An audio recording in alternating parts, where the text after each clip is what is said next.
Hey everyone, it's the Enforcer, and today we're covering the third week of the Ukraine war. Ukraine has made it to day 21, and with it has come some incredible news, some bad news, and everything in between. But I'd like to note that the good news is highly outnumbering the bad news today. So we're going to follow our usual schedule. We will cover the northern front around Kyiv and Chernihiv. We will then take a break for some questions in between Kyiv and Chernihiv before we get to the eastern front.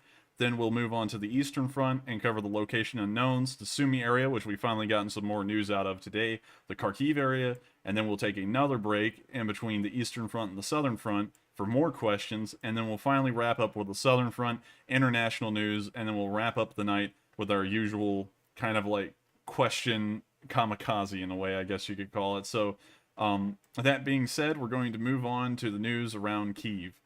Also, before I do, I'd like to take a special note and mention of our great friend Drew here at the channel. Unfortunately, he's not able to come on for the next few days due to things in his own life. I hope he has a great time doing them. If he is watching the stream, hope you have fun. So tonight we're going to have a new helper on the stream, and his name is Paul. So if y'all hear someone new asking the questions, that's Paul. So make sure to give him a warm welcome. He's one of our great moderators here on the channel. He's done an incredible job helping out gather information and doing a whole bunch of other things that we need on the channel, and so I'm highly appreciative for him being here. And so now we're going to move on to the news around Kyiv today. The first bit of news we've seen is that a Russian convoy was obliterated near Kyiv. Y'all may also notice I have a Twitter account. Well, all right. But anyways, here's the pictures of the tanks that were destroyed. This appears to be a T-80 BV, perhaps. Looks like it got detracked, moved backwards, and then got destroyed. We also have a BMP-2. It appears it was hit by an ATGM, most likely. That's usually how these vehicles are getting destroyed in this war, as far as we know, although that information isn't entirely certain on this, but we can see that it has burned out. In this picture, we can see what appears to be a Ural 4320 burned out as well. And then lastly, we can see another picture of this Ural 4320 with the plate clearly visible on the front of it. So very good news. It's a great thing that they've destroyed more Russian vehicles, and so we're going to move on to the next bit of information we've gotten from the northwestern area of Kyiv, which is that more VDV troops have been spotted near Kyiv. It appears that they're starting to rely on the VDV troops a decent amount from what we can tell from pictures alone, although we don't actually have a true idea of the amount of VDV forces that are near Kyiv, but they've been highly photographed, so maybe it's some kind of propaganda stunt by the Russians to make it look like they have a large amount of highly trained forces in the area. Who knows? We can't really testify to one thing or the other either way, but here we can see a BMD-4. Looks like, I don't know why, but for some reason this driver is giving off the kind of like impression that he's high on Quaaludes and kind of confused where he is, but you know, that wouldn't be the first time we've caught a Russian juicing. And finally, we appear to have an MTLB, most likely. Figured out that one last night. That appears to be laden with some equipment on top. Really can't tell what kind of equipment that is, but nonetheless, it's just another, you know, armored personnel carrier being used by the VDV from what we can tell. So, moving on from that information, we can also see some more interesting news north of Kyiv, and I'm going to tell you all something that's incredibly important near the end of our Kyiv news. And that's that the Russians were obliterated in a counterattack. I'm going to show you all this real quick. And this will actually kind of key us into the big news I'm about to tell you all about today. As you can see, it appears that artillery shells are hitting this Russian unit in the distance.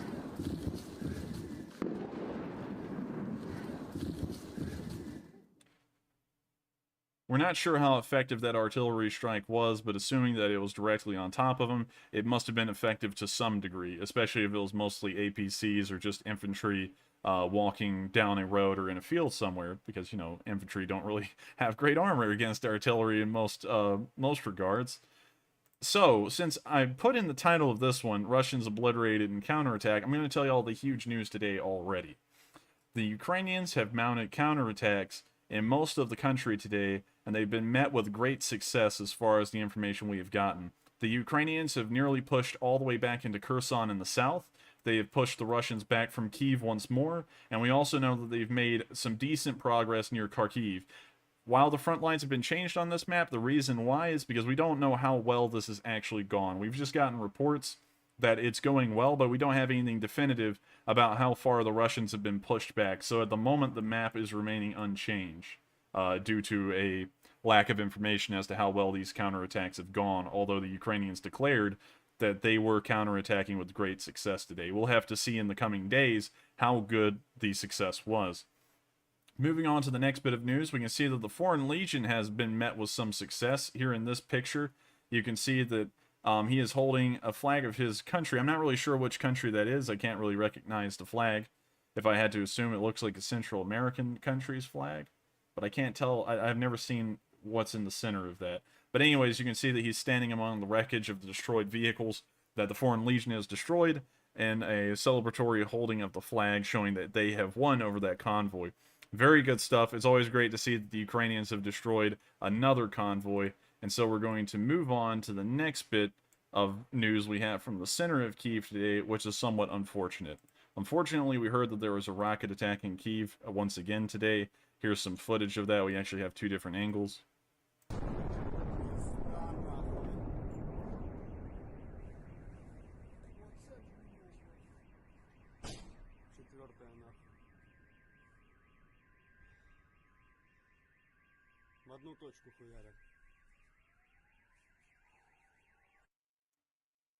Very unfortunate stuff. It looks like it hit a residential area or an area that was heavily populated with people. We don't know the civilian casualties as of the moment, but we can assume that there will at least be a few.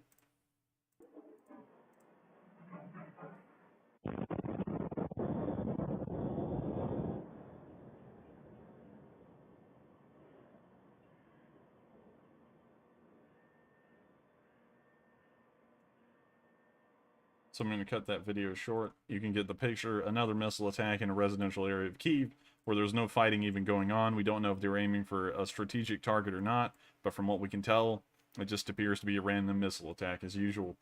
And so that being said, we've covered all the news we've had in the western area of Kyiv today, and so we're going to move to the northeastern area of Kyiv, where we've seen that another convoy was destroyed near Kyiv. This is much like the last one. I'll show you all this right here.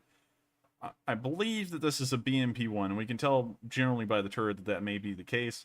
It appears that they had a whole shrew of random things in the back of the tank, just shopping bags. This may be the grocery store raiders that we've seen from before that apparently are not getting supplied food well enough, and so it appears that they've been resorting to trying to steal food out of grocery stores to try and supplement the lack of food they're having. We can also see in this picture, this appears to be the ERA tiles on maybe a T-72B tank. I'm not really sure though. We can't tell a lot from the picture. We can see another burned out BMP-2, and here's another picture of the front of that BMP. As you can see, the heat was hot enough that it's pretty much chipped the paint off the tank, and you can still see the V a little bit. So we've covered all the news in Kyiv today. We don't know how well the counterattack is going, but it's great news to know that the Ukrainians can apparently make headway in an offensive against the Russians. It's telling us that the Russians may be having a tough time actually committing to offensives or holding ground in this war, and they're holding it very lightly, and the Ukrainians may just be allowing them to hold the ground in a way so that way they're not burning up their own resources in the process. So moving on from that, we've had some news up near the Chernihiv area, and we can see that a Russian outpost was destroyed. In this picture here, we can see the before and after of the Ukrainians destroying this kind of like gathering point, logistics area. We're not really sure if it's a logistics building or anything that they've tried to commandeer for logistics, but we can see that there's a large amount of vehicles around it, and afterwards it doesn't really look like so much, and it looks like a decent amount of them have been destroyed. So it's incredibly good news. Unfortunately, we haven't gotten a lot of extra information out of the Chernihiv area.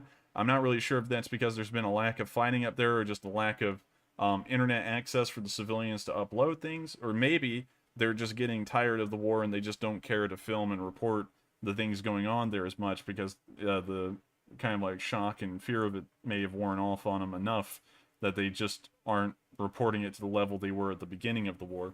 Nonetheless, we unfortunately don't have a lot of news coming from that area, and so we're going to move down to Kyiv for a minute because I'm wanting to revisit something that I saw in the comments, and I would like to address this real quick just to make this clear. Someone yesterday in the comments on my stream uploaded last night said that the Russians have actually pushed somewhere close to the E40 once again, and they're attempting to encircle Kyiv. And as far as the information I've gotten, that's not the case. We don't have any proof nor evidence that they've reached that point. And so the front line has remained unchanged here. And I was just wanting to address that because I saw that and I was like, that's interesting. Let me look into it. And I looked into it and I couldn't find any information to prove that. And so, due to a lack of information, this front line can't be changed. But if someone would like to join the Discord and provide me with definitive information from today showing Russian forces in that area or the day before, I'll make sure to go through and adjust the map accordingly. So now that being said, we're about to move on to the locations unknown, Sumi, and Kharkiv, the Eastern Front as a whole. But before we do, we're going to take some questions from the chat. And so what do we got, Paul? Well, first off, we have Wes A, who is generously donating $20 and asking, do you think they're going to load the west side of the country with weapons and force Russia to come west, possibly creating a NATO border escalation? I can't imagine how the equipment will get into the semi-occupied areas. I don't believe the objective is to get them into the semi-occupied areas. I believe that equipment is being used to supply the Ukrainian units in most of the major areas of fighting, like Kyiv, Chernihiv, Sumy, and Kharkiv, places that haven't been encircled or cut off. Because it would be a very risky move to try and move that through partially occupied territory. Most of it will probably be destroyed. So they're probably looking at spreading it out in the eastern areas of fighting and actually making sure that their forces are well equipped. Because if they kept those supplies over there, that's not really doing much of anything for them, rather than just keeping the supplies in the western side of the country. And the Russians don't actually have to gain ground and go over there and destroy it. They could just do what they've been doing already, which is just sending cruise missiles that way and destroying the supply caches where they are. So I don't really think that's the case, but I hope I answered that question well enough. And thank you very much for the support. It helps our channel out a lot whenever anyone gives support to it. And so that being said, we're going to move on to the next question. Next question comes from Chris Kaufman Jr., donating $5, and he asked, would the Russians even notice if our F-22s and 35s downed a few MiGs? Yes, I think they would actually notice that, because it would be very hard to explain how they got shot down, and then they would probably start connecting the dots a little. While they may be stealth aircraft, there's I believe there's probably a pretty decent amount of documentation on the Russian side about how their aircraft are being shot down. And if one of them was just flying somewhere over Belarus and it just got obliterated, and there was no evidence of the Ukrainians doing that, and it just came from who knows where, they would probably start trying to point the finger at at NATO and the United States anyways. So I'm not really sure if maybe they could get away with it, but that'd be a really risky move to make, because if that was found out, that would be war. So it may be possible. I don't really know a lot about the capabilities of F-35s and F-22s because most of that is classified. So I really can't attest to what they could do, but I would say that would be highly unlikely due to the political implications that would follow. But I thank you very much for the support and the question. It's actually a pretty interesting question to delve into. And so that being said, we're going to move on to the next question. The Watcher, with a $20 donation, says, I love this channel. Great news coverage of Ukrainian war. Happy to support you. Keep up the good work. Well, thank you very much. It's very good to know that you support the channel. And I think you're in the Discord. I think I've actually seen you active there a little bit. So thank you very much for the donation. And I'm very glad for the support. It means a lot to this channel that people support it. And I'm very honored that you're spending your time watching my channel when you could be doing anything else. It's an honor to know that I'm making content good enough that you like to watch. So I thank you very much for the support. And with that being said, we're going to move on to the next question. Timothy Janota asked, with a $5 donation, asks, thanks for all your effort. It looks like the USA and NATO are finally sending higher end drones and anti-air systems. It appears that they are, and I believe that's because they have approved the $13.6 billion in aid to Ukraine. I'm not really sure if that aid was just raw cash that they would transfer to the Ukrainians to spend at their discretion, or that $13.6 billion was allocated to providing them with $13.6 billion of weaponry, or if they divvied that up and gave some of it in cash and some of it in more military arms and aid. I'm not really sure, but we are starting to see that they're sending some higher quality stuff as they've been reporting. And as the days go by, we're going to start seeing how much of it there is and how good of use it's actually put to at the front lines. So I thank you for the support. And also, that's a pretty good comment and a question in a way. And so I thank you very much. And with that, we're going to move on to two more questions, and then we're going to move on to the Eastern Front. Alrighty, the next question comes from Ben Fran, donating $15, and he said, "What's the scoop on the 30 Belarusian planes taking off today prior to explosions being heard in a Belarusian city?" I haven't actually gotten any news on that, and we've had a couple of people looking at the news today for the Ukraine war, and none of us have heard that. So if that happened, it may have been incredibly recent, maybe an hour ago, because after about an hour before the stream, we're just getting ready for the stream. So if it happened just recently, we may not have the news on that yet. It may be covered tomorrow, but I haven't actually heard about that. So unfortunately, I really can't comment on it. But if you're trying to say that it may be a false flag operation on the part of the Belarusians to try and justify them going into the Ukraine war, maybe so. I'm not really sure. We haven't really seen a lot of that happening that's been truly documented, because I saw something like that a while ago. It said Russian aircraft had taken off from a Belarusian an air base, then bombed a Belarusian village on the Ukrainian border, and that was about a week ago, and then nothing happened from that. So that may be kind of just like creative storytelling. Someone maybe took a bit of a creative license today saying that. So I thank you very much for the support. I really can't talk about that too much, because if it did happen, we just haven't heard about it here at this channel, and I'm sorry to say that. And so that being said, we're going to move on to the final question before we move on to the Eastern Front. Okay, and the final question comes from Three-Eyed Raven with a $10 donation saying, "Check list of army equipment on Wiki for Poland, East NATO countries. They have a lot of old Soviet equipment, a lot in storage. You think they'll be pulling these out of mothballs?"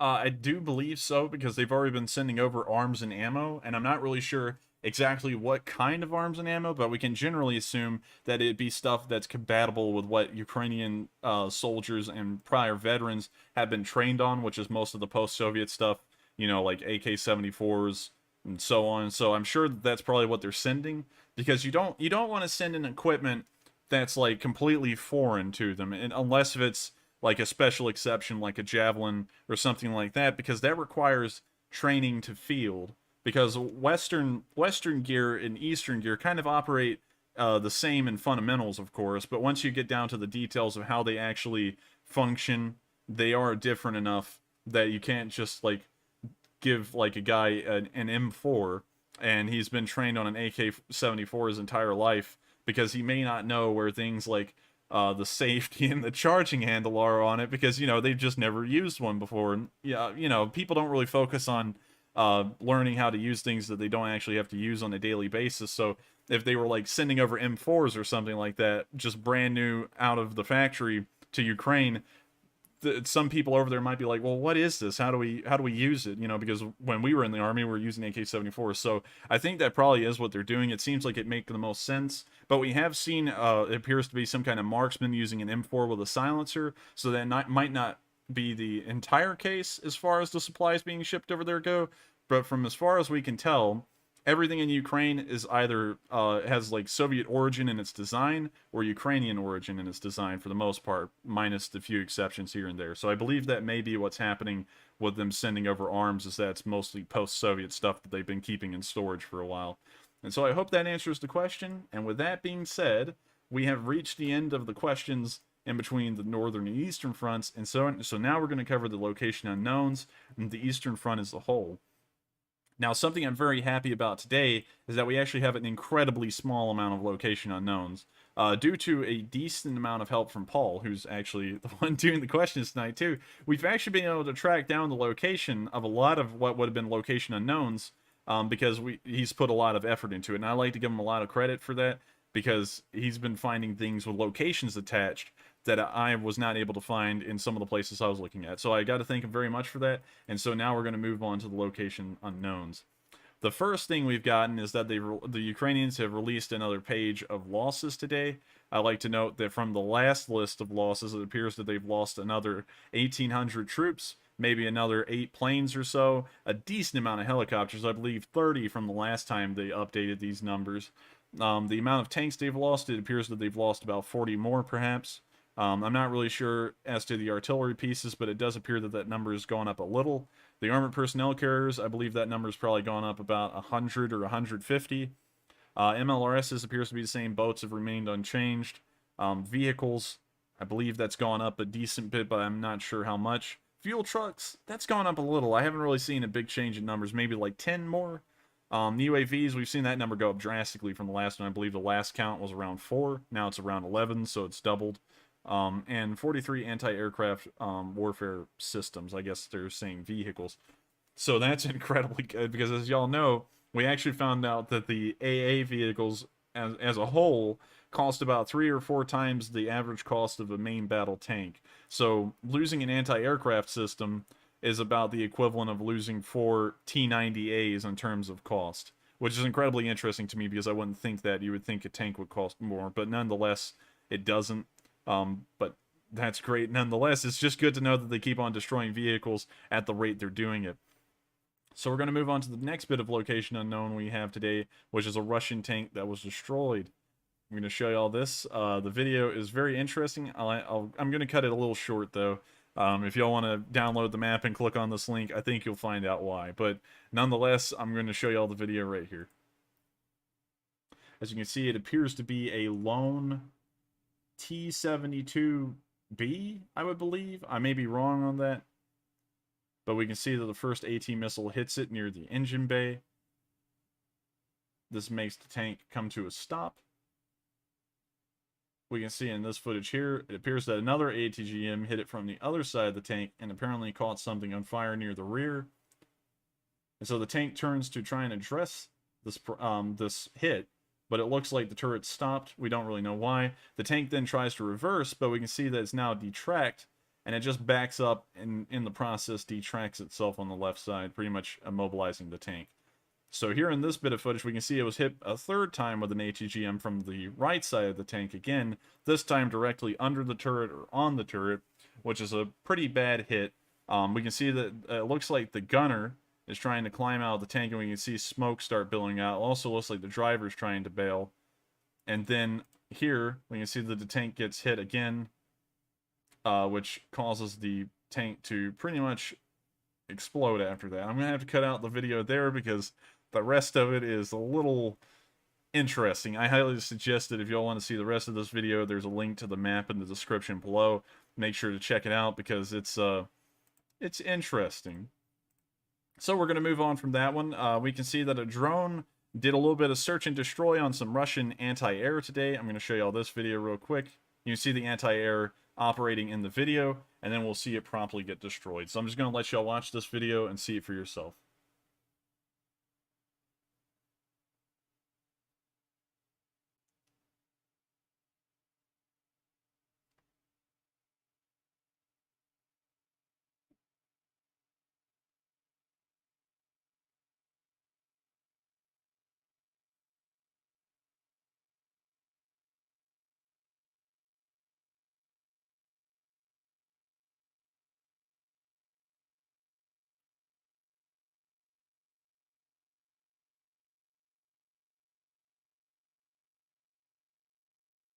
It's always funny to me how the camera jerks around just so fast.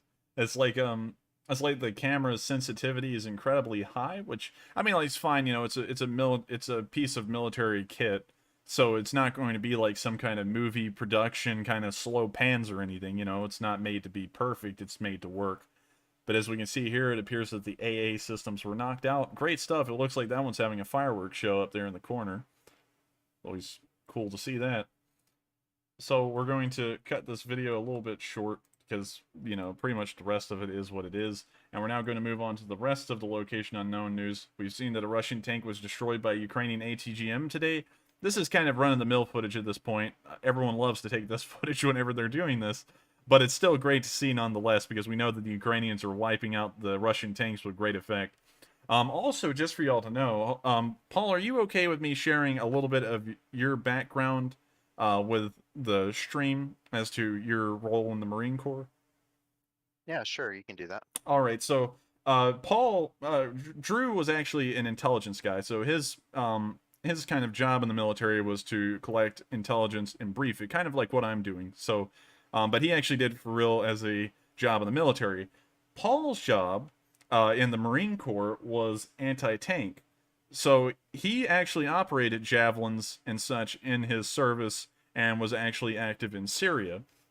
So he actually knows a decent bit about anti-tank operations, and so he's kind of like our in-house expert on that stuff. And I actually learned a decent bit of interesting stuff from him before stream that I actually didn't know about the T90s. And if I get a chance to share that with y'all, I'm certainly going to, because it was very eye-opening and very interesting to me. But nonetheless, let me get y'all to this footage.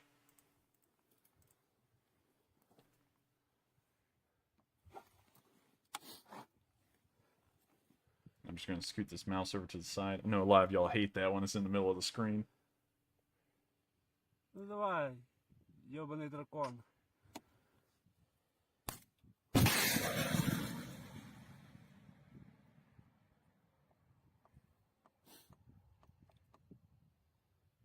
Yeah!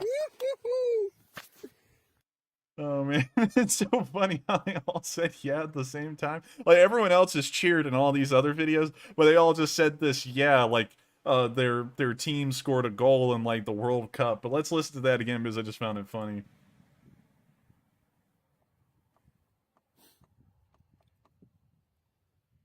Yeah! Oh, it's always good to know that they're still doing an incredibly good job at denying the Russians any kind of ground or any kind of ground without a fight. Even if the Ukrainians are losing land in an area, it's not coming at an easy victory for the Russians for sure, based off of the amount of destruction we've seen.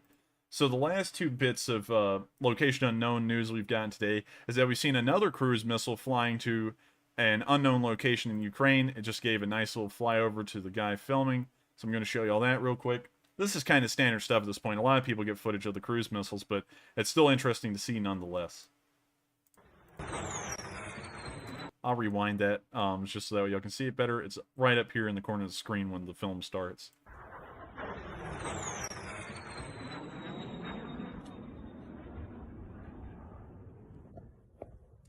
Hopefully it misses its target and doesn't actually cause any civilian casualties, at least at the worst. So we're gonna move on to the last bit of location unknown news we've gotten today, and that's that people are collecting the scraps of an Su-34 that crashed in a wheelbarrow. It's the funniest thing I've ever seen. But I'm gonna show this to y'all. You can see here that there's scraps of this Su-34 left. It made a decent sized crater in this field as well. And so you can see they're loading it up into the trailers that they have in Ukraine that they usually hook up to like a Lada or something, at least from what I saw in the Bald and Bankrupt videos. And so you can see they just have parts of an Su-34 in this thing. It's just it's crazy. And they also paired up this picture of some landing gear pictures from the Su-34 to this piece of landing gear here that they have inside the trailer. And so they're kind of showing you that it is, in fact, at least an Su-27 based aircraft because they've got the same kind of like landing gear parts on it. So great news for them. Always good to see that the Ukrainians are making the best economically out of what the Russians are giving them. You know, there's an old saying that goes, when Russia gives you lemons, you sell the metal pieces for money. And so apparently that's what the Russians just keep on doing, and the Ukrainians are gladly taking it and doing whatever they can with them. So we're going to move on down to the Sumi area. Finally, we've gotten some news of action in the Sumi area today. It's been relatively quiet, and it's good to know that they're not out of the fight yet, because as long as we're getting news from Sumi, we know that they're still holding the town. So moving on from that statement, I'm going to show you all this Russian artillery battery that was destroyed near Sumi. This is just a video. I'm going to let you all see it, not really provide a lot of commentary. It speaks for itself.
And so that's the end of the video. It's pretty much just the Ukrainians destroying the Russians near Sumi. It's kind of run-of-the-mill stuff, but it's always good to know that the Ukrainians are just stomping out the Russians, and it's become such a normal thing that you can kind of look at and go, it's run-of-the-mill, you know? It's at least it's nothing jaw-dropping like the Russians just wiping out an entire Ukrainian battalion or anything. It's always just the Ukrainians doing that to them, and they've done it so much at this point. Everyone's just kind of like, well, you know, we kind of expect that from Ukraine is nearly excellence at this point in defending their country. And so we're going to move on from that. We've got another video of Russian Mista and also T-72s in a column near Sumi. I'm going to show you all that video right now.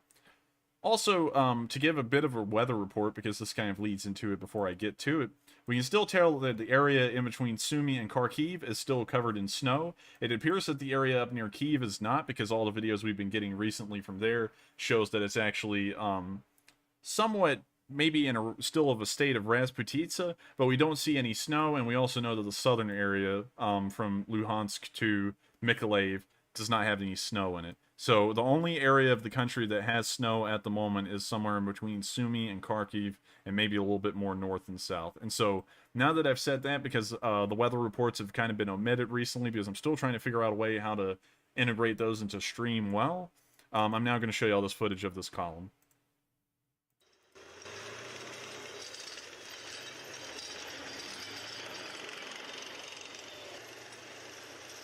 Sorry for the grainy footage.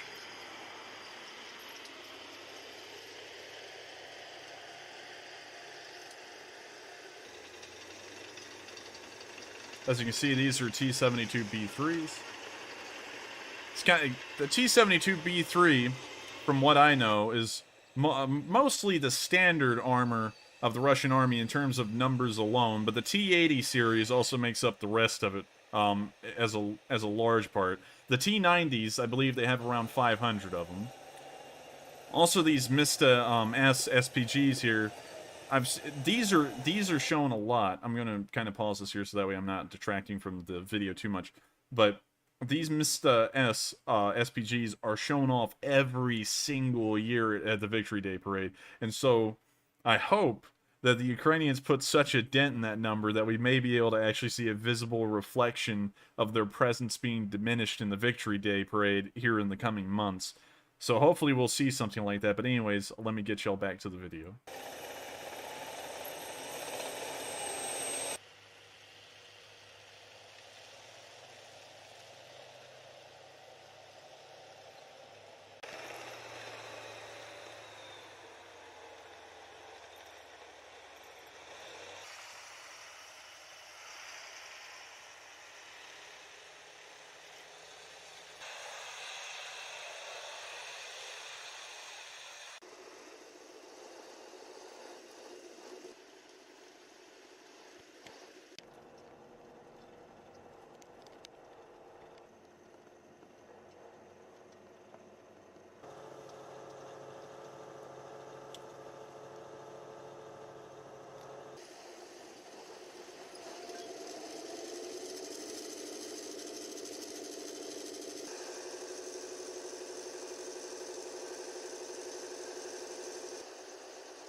I'd like to note here, we can also see them moving to Okturka. So I tried to put this marker more in that direction, although it seems like they were driving the whole length of that road. One thing I like to point out in this video, which is kind of interesting, is that they showed these destroyed vehicles.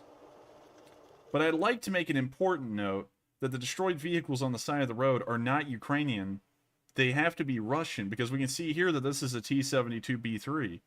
And so, going off of that, if we're to assume that that's the case for every single vehicle, just in case if I can't identify the rest of them, I would have to assume that these other two vehicles may be Russian. Although I don't really have a lot of information to suggest that. We don't see any markings on the vehicles with Vs. They may be Ukrainian, but we know that a T-72B3 has been lost right here, along with these other unmarked or unidentified APCs in this video. So I'm going to let this video run again. I'll just skip forward to the part that we were at.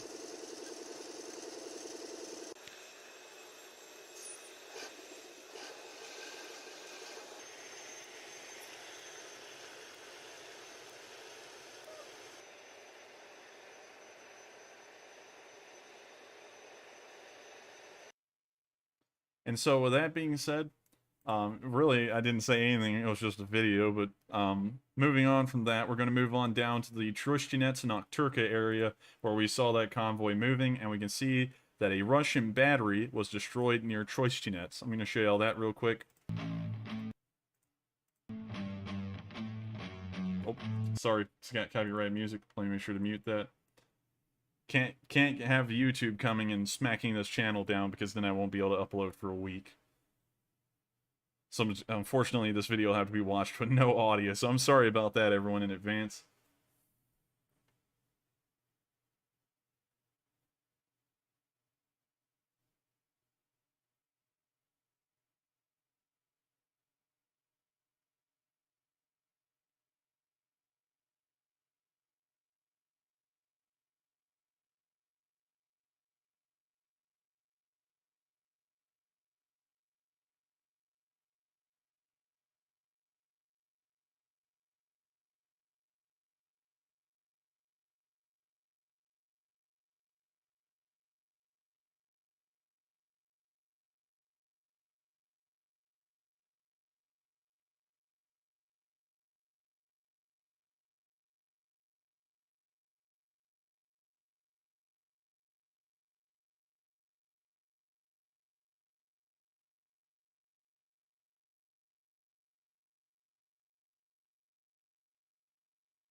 As you can see, they're kind of lobbing. I'm not going to call them anything rather than bombs because we know that they're exploding. We don't know what they are, rockets, artillery shells, but we can see bombs exploding on the tree line, and now we can see that it appears that some vehicle's been destroyed as we see fires, and we also see a large plume of smoke. But due to the quality of the footage, we really can't tell what they are, unfortunately. At least I can't, so I'm sorry about that. I can't really tell you exactly what was destroyed in that tree line, but thank goodness, nonetheless, things were destroyed. Hopefully, something a little bit more valuable than just artillery. Maybe a Logi truck or two as well.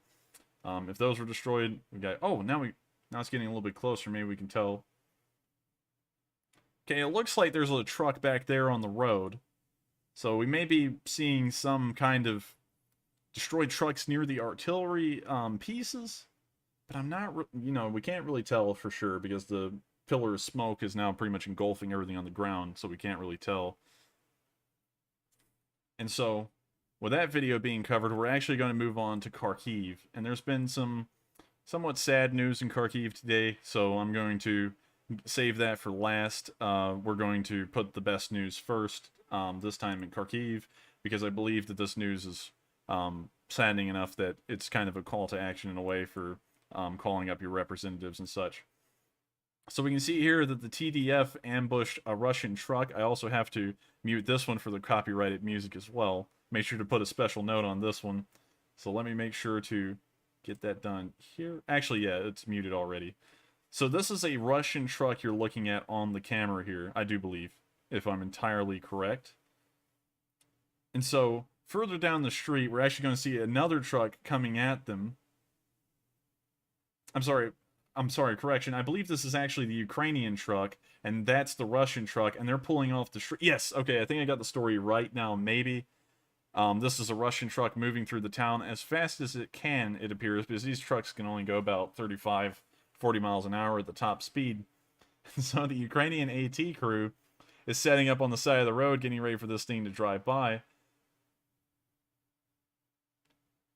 And so they're waiting now. Guess the truck hasn't seen them. He starts leading the truck a little bit, and then bam. You can't see it, unfortunately, because his arm blocked it, but he did hit the truck, and he's knocked it out. Now we can see it on the drone footage.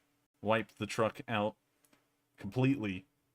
It's really impressive to see multiple perspectives of this. We can see the soldiers in the back of the truck, apparently pretty startled by the explosion. I would assume that it probably is a good thing that they are. It appears that the driver may have been killed, so now the truck is out of control.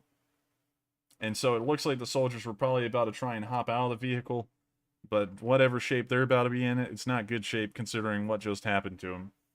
So we're going to move on from that video. That's some of the best news we've got from Kharkiv in terms of footage today. And so we can see, as another good bit of news, we've seen the Ukrainians barrage the Russians once more near the area of Kharkiv. This is nothing but pictures, but you can see here that a multiple amount of vehicles are ablaze. We don't really know exactly what kinds they are. We can see that that looks like a BMP-3 perhaps, maybe a BMD-4. I'm really leaning more towards BMP-3. We can also see what appears to be some KAMAZ supply trucks. One of them is on fire. It appears that more may be on fire up in the top right of the picture. We can also see what appears to be some more explosions in these pictures, so hopefully they're wiping out the rest of those trucks we've seen in that footage. And then finally, we have one last picture of it appears to be another explosion occurring, and we can see some little bit of a frilly kind of explosion to the side, which may suggest that it hit some kind of ammunition, and that's the cook-off of that ammunition. I don't really have a lot of information to verify that kind of assumption, but I haven't really just seen a normal explosion from an artillery shell shoot out some kind of weird, kind of like flying bits of white ash with smoke behind it. So that being said, white ash really isn't a good term for it, but I think you get what I'm trying to say there. So we're going to move on from that. And finally, we're going to get to the last bit of news.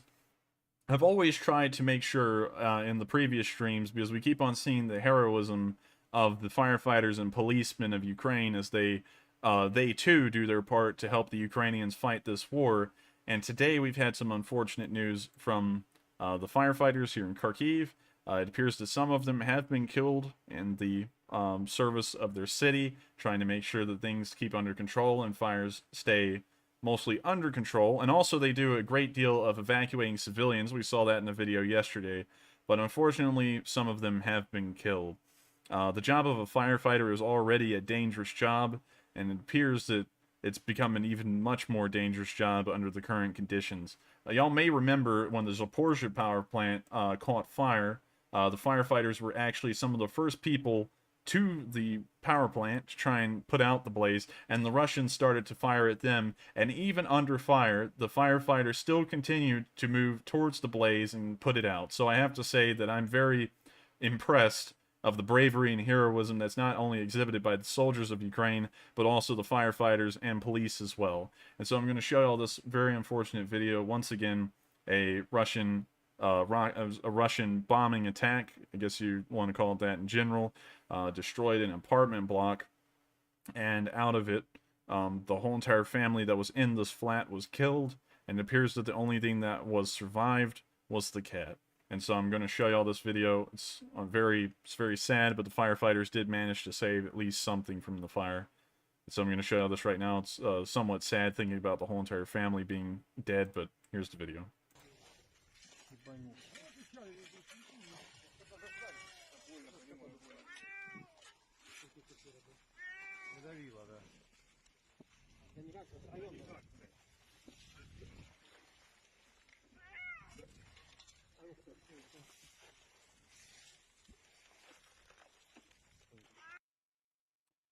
I actually have a friend who's a firefighter, and he wanted to make sure that I mentioned this today, and I do have to say that I've heard a decent amount of his stories, and the job of a firefighter can be an emotionally taxing one at times. I've heard stories from him where they were distraught that they couldn't find anything from some houses because they burned down so badly there was just nothing left of anyone anywhere, and it's very emotionally taxing on the firefighters. So if anything, they're saving the cat just to get a bit of an emotional reprieve, knowing that they at least saved something. And, you know, that's very terrible to think about at the end of the day, the emotional strain that these firefighters must be put under, seeing the amount of civilian deaths and damage that they see on a daily basis now. And so, that being said, everyone knows that at this point I put kind of a call to action in every single video for you to call up your government officials and representatives. But once again, I'm going to be asking that tonight. It's critically important that we try and make sure that our government officials are doing everything possible to help out in the Ukrainian situation. I always like to say that just because it's the easiest thing to do doesn't mean it's the right thing to do. And sometimes we have to rise to the occasion instead of hoping that we can just look away from it and it'll eventually disappear. The Russians have already made their ambitions clear that they will not only stop at Ukraine, but they'll also try and retake the Baltic states and Poland. This is very similar to what happened in World War II when the Germans pretty much laid out their plans that they were wanting Lebensraum to the east of the country, and they started to annex Czechoslovakia, Anschluss Austria, and then start demanding territory in Poland. Everyone knew it was only a matter of time before this escalated into a global conflict, but everyone thought they could turn the other cheek, look the other way, and hopefully this would eventually disappear. And that's what we are seeing today from most politicians around the world.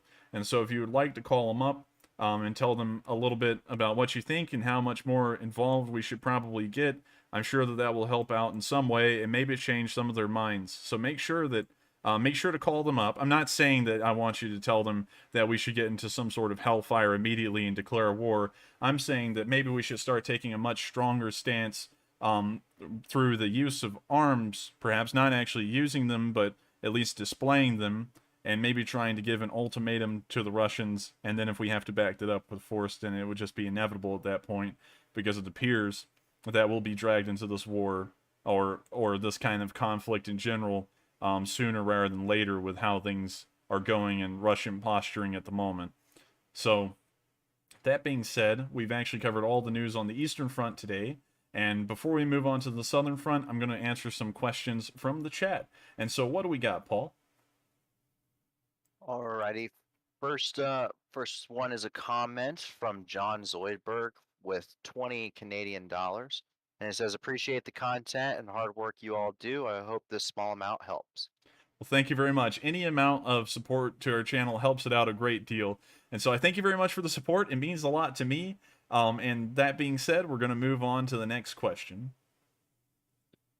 Next question comes from Roger Harris with a $20 donation. He says, would the offensives today be a result of the supplies from the West being received? Are we able to get equipment in country rapidly? Thank you for your research, time on the channel, and quality of your info. Well, thank you very much for the support. And it may be because of that. We don't really get a large amount of exact information about Ukrainian logistics or where the supplies are going, because that may help the Russians plan or at least prepare for an attack in an area. So we try and get as little information about that as possible, and there's very little public information about that. So we could maybe make the assumption that because they feel that they are well enough supplied, that this counterattack is now going underway because they have the assuredness of their new technology and the amount of it they've gotten. So it may be because of that, or it may be because they just feel that the Russians are at a disadvantage now, and regardless of the amount of supplies they've been getting, which have been sent to them from the West, they feel now that they may have an upper hand and may be able to push the Russians back in multiple areas. I hope that one of the places they try and break through at is here in the Southern Front, kind of getting into what I hope will happen, and they'll make a kind of like roadway, or at least a safe part of the line to Mariupol to at least help relieve that siege. So hopefully they do something like that, but that's kind of getting a little off track. I thank you very much for the support once again, and I hope that answered your question to a good deal. And so that being said, we're going to move on to the next question.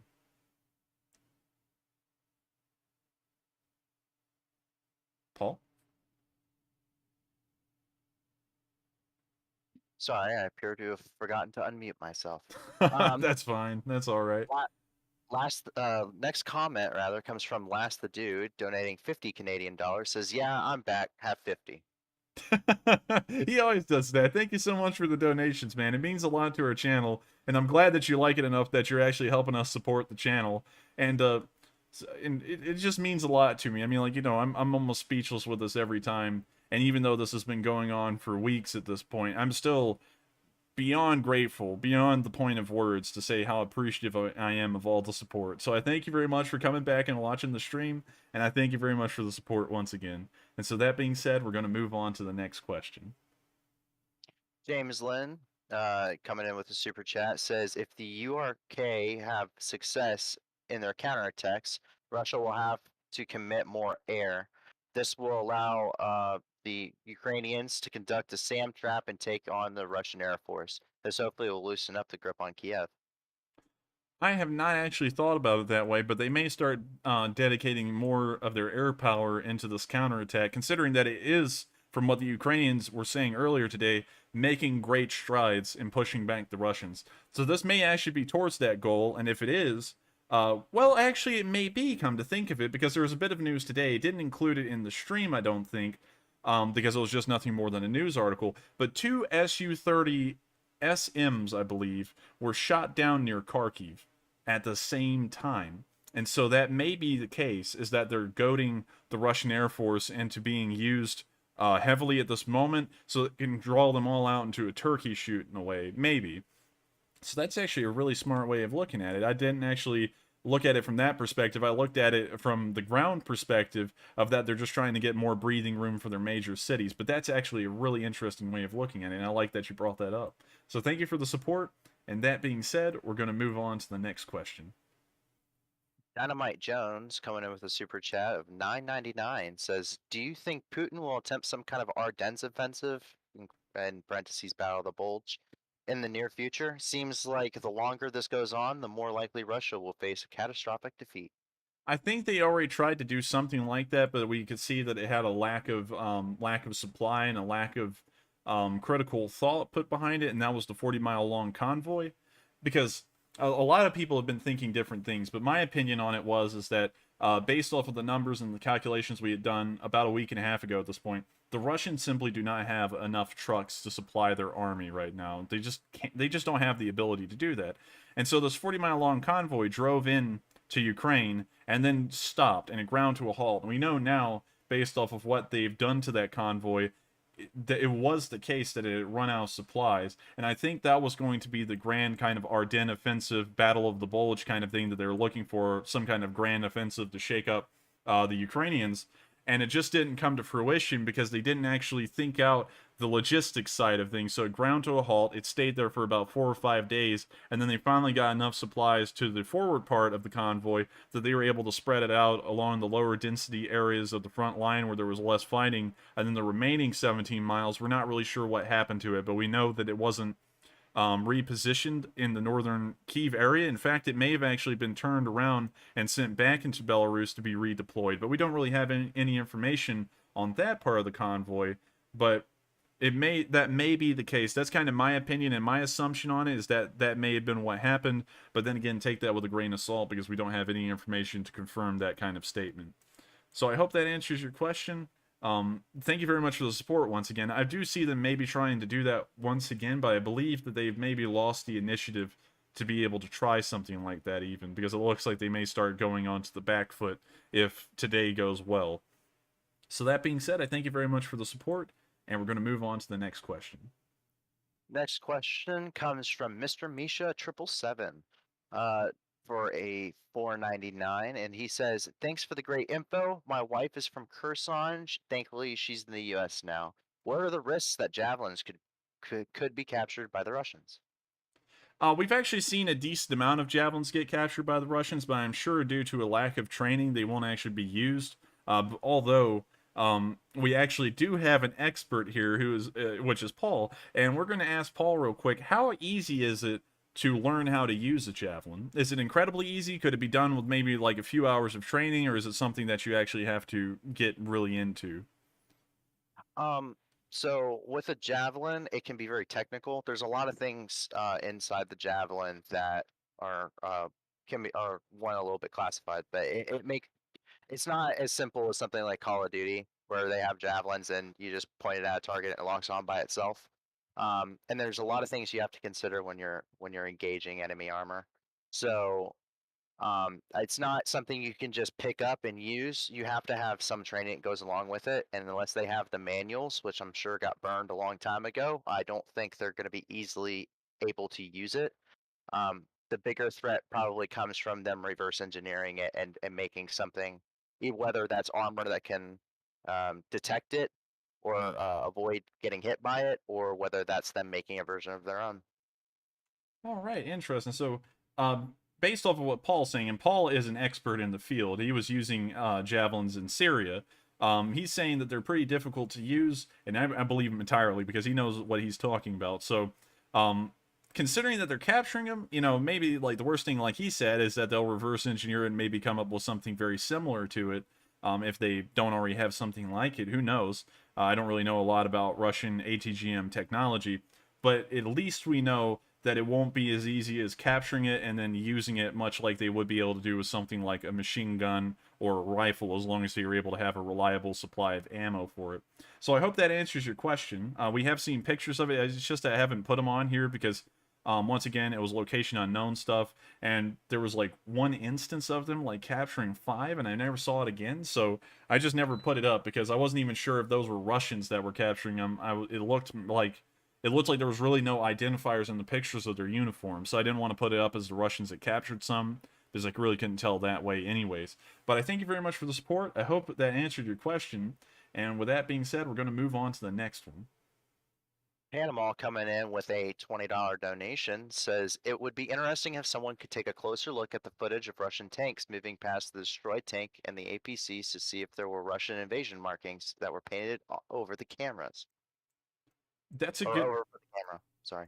Oh, that's fine. But that's actually a good idea. I think you're talking about the footage I showed up here near. I believe they were heading down to Okturka.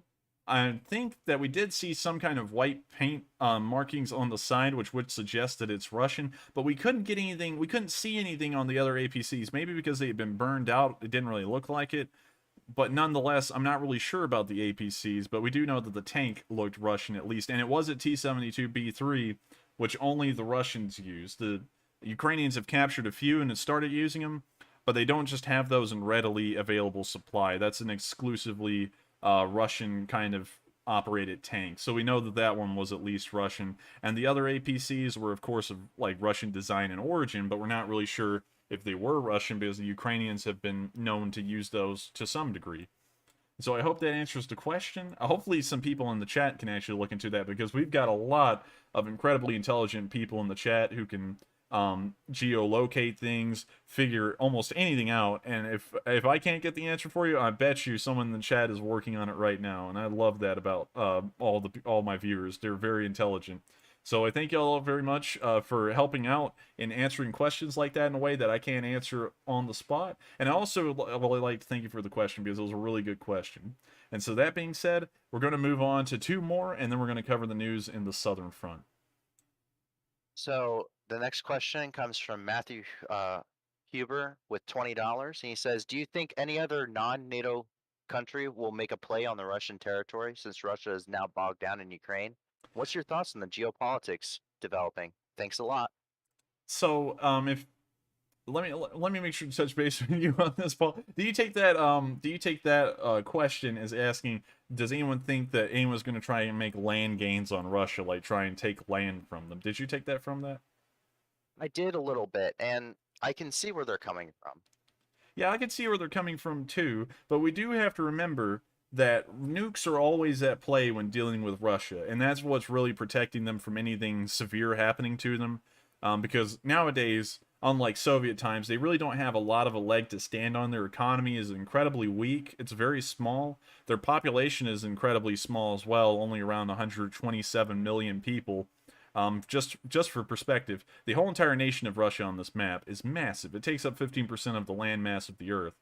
But the amount of population they have inside of Russia is as big as the population of Bangladesh. And look how small that country is. And so when you actually put that kind of population into perspective, you can see how small countries can get, and they still have comparable sized populations and manpower to throw at a problem like the Russians. So if you were to exclude nukes, I could see people trying to make some kind of make an opportunity out of this, like the Chinese, for example. I'm sure they would love to get a hold of a decent amount of Siberia and probably try and extract the resources from it.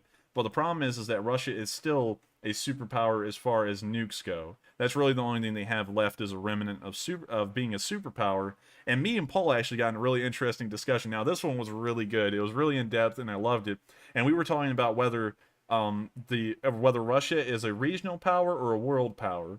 And he believes that it's a world power, and I believe it's a regional power. But I'd like to see what everyone thinks in the comments, because like the question about that, like we both brought up valid points, and I thought Paul's were really spot on, and he was actually convincing me in a way that they may be a world power but not a superpower. And so I'd like to see what everyone thinks in the comments. Maybe we could get a really big discussion going on that, and maybe we could all learn some things from each other, because Paul was telling me a bunch of interesting stuff that I didn't actually think about before.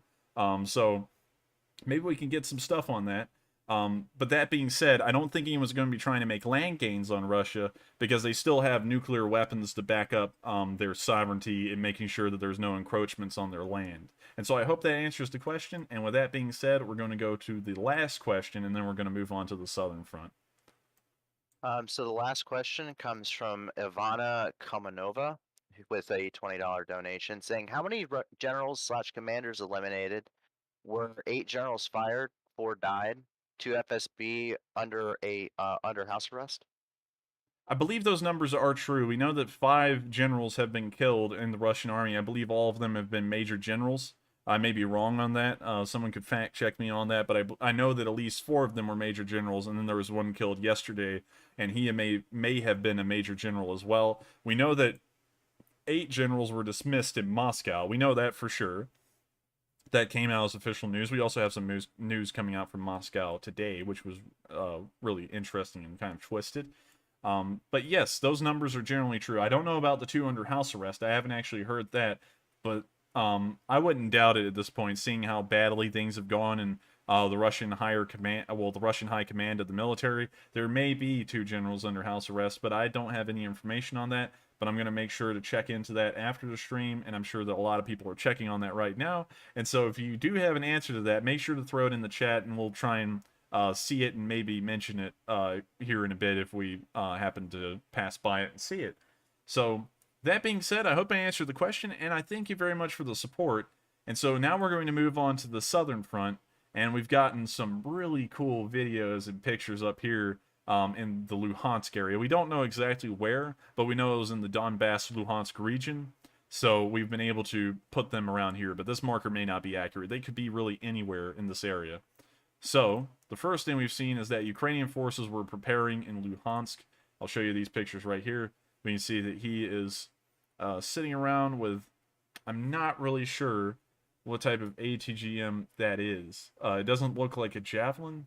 So I'm not going to say. I know Paul will probably be able to mark it off the bat, but he's kind of on the lag on the stream, so he can't see it yet. So we're going to move on from that. If we can get an answer from Paul in a bit when we go to the next round of questions, that would be fine, but you don't have to, Paul, if we're like too busy with other things. We can see more pictures of the Ukrainians here. Looks like they have a PKP and some kind of AK-74s. This looks like an extended mag. Which is interesting. It looks like they all have extended mags, maybe like 40-round magazines, which is really interesting. And then we also have another picture of them. I'm wanting to show these pictures because we don't see the Ukrainians a lot, and this once again isn't showing their location. So I, found it safe to show it. And then finally, we have this last picture. It looks like one guy is having a nice big bottle of water. Maybe he's putting it back in the backpack for the other guy, and it looks like he's turning on some kind of light on that he has for his helmet. So very interesting stuff. It's always good to see that. And then we actually have a video, I believe, of these same guys preparing to get the Russians ready to enter hell. So I'm going to show you all that video. It's really interesting.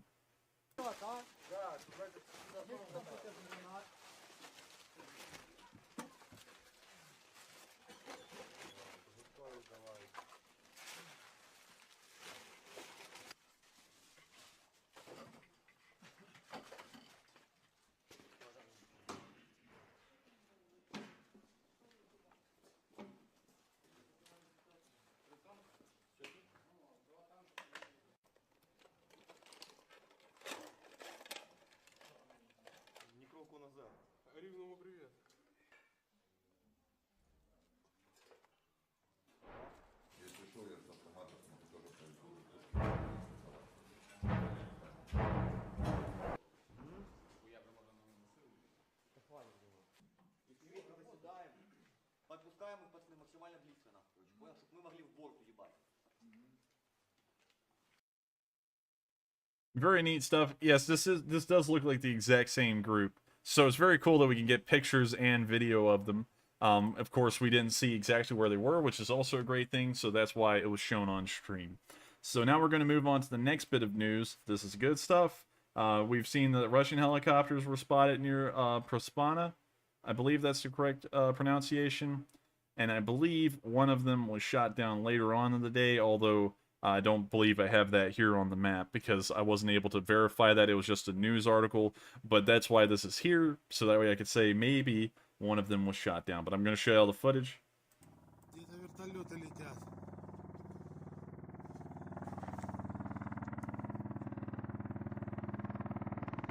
Вот они, красавцы. There's a KA-52.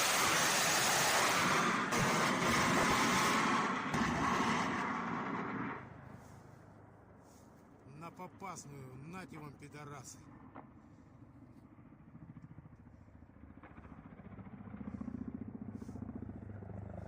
Второй. And there's an Mi-28.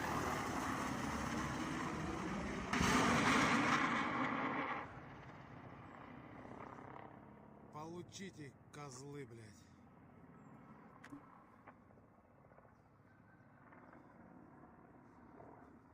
Hopefully one of them got shot down, and we can obviously tell. Now, it doesn't take like a military genius or anything to see this, but how they're firing the missiles is that they're actually tilting the helicopters upward, you know, like in an upward angle of attack, I guess you'd like to call it, and they're going upwards and firing. So it looks like they're trying to lob the rockets much further than they would if they were to just directly look straight down at their target and hit it. So we can get an idea that this isn't actually going for kind of like a very accurate spread on the rockets. They're probably going to spread or have a wide dispersion by the time they hit anything, and it's just going to be blanketing a general area. So if you need any proof that the Russians are just indiscriminately hitting an area, I guess that would be the best proof we can show on film right there.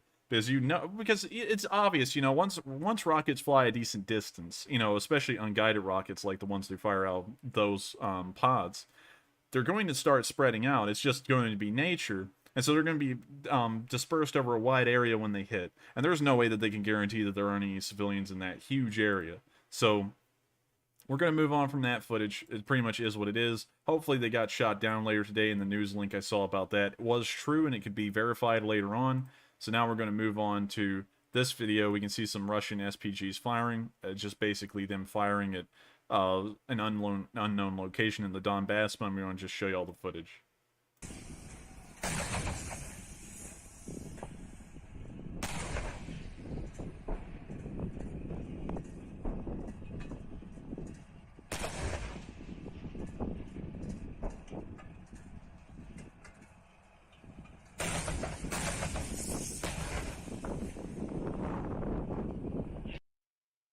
So anyways, that's all we got on that. We're now going to move on to the next bit of news we've gotten near Donetsk, and we can see the clown show. These are Donetsk forces being equipped for war. We can see one of them has their shush helmet.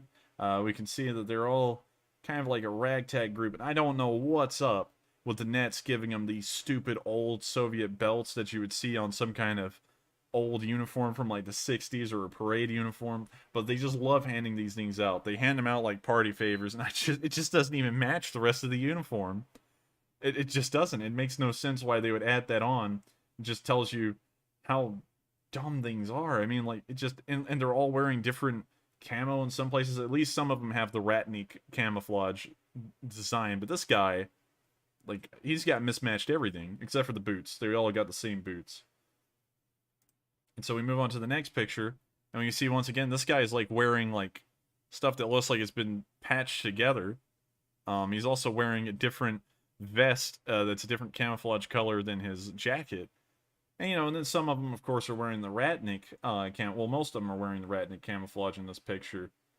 But I mean, you know, these people just don't like give the idea that this is an actual force to be reckoned with. They kind of look like a circus show wearing camo, but that's just my opinion. You know, maybe they're actually competent fighters, but I'm sure that the Ukrainians are wiping them out much easier than the Russians just due to it appears their lack of uniform supplies in terms of uniforms alone. And so you know that everything else must not be uniform as well if they can't even get the clothing all the same. So we're going to move on from that picture. That's just my general assumptions based off of that picture. They may be wrong, they may be right. We'll just have to see with time. So now we're going to move on to the city of Mariupol. Up here in the northeastern area, we can see a map of the siege that someone has posted today. I'm not entirely sure if this is accurate, but we can see that this is the area of Ukrainian control. It appears that they still control most of the city. for the most part, except for the outlying outskirts, which were assumed to be lost already. We can see that the Russians appear to maybe have made it into that factory area that I was talking about last night that I mistook for a rail yard. It looks like they may have made it through there, and now the Ukrainians are probably setting up defenses along the river, which would be very hard for Russians to cross, because there's only one bridge, and it's right here where my cursor is. And so as long as they hold that bridge, there's a little river that flows through this whole side of Sumi, and so the best the Russians could do is make it up to that river, and then they'll have to start crossing over some choke points on those bridges. Or maybe they could get creative and try and fjord the stream or river anyways. We can also see, according to this map, that there are some pushes on the western side of Mariupol. I'm sorry, I had a stoppage in my head there for a second. But it looks like they're actually moving down the major roads that I highlighted in purple from days ago.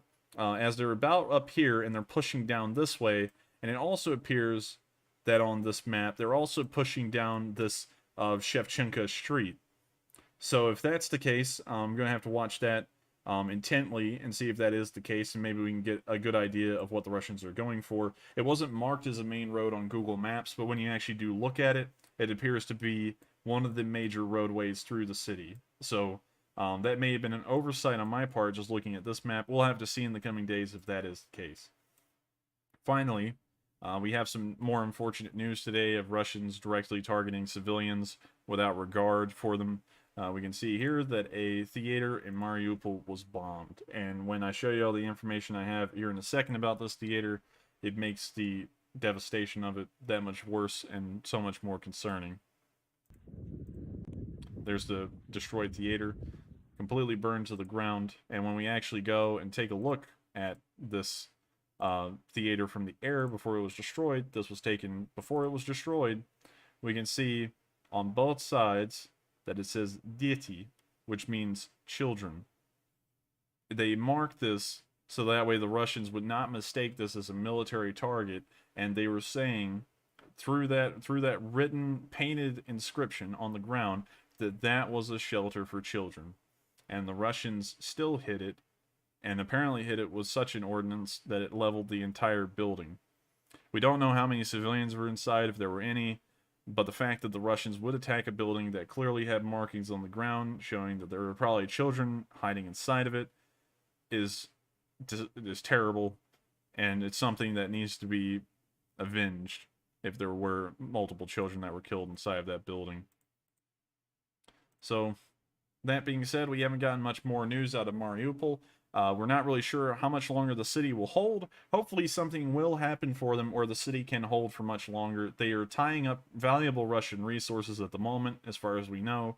Thousands of soldiers at sea, thousands of soldiers on land, and these soldiers could be deployed elsewhere along the front lines to help with the offensive further into Ukraine if the Russians are still even able to mount one.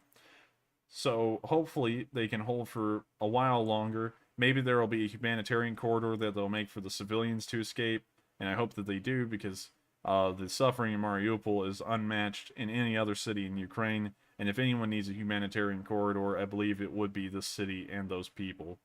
And so now we're going to move on from Mariupol, and we're going to move down to Berdyansk, where we've seen more protests today, as they're carrying a large banner throughout the city and making chants in support of Ukraine. It's very good stuff to see that no one is giving up, even when their land has been occupied by the Russians, so I'm going to let y'all see the video.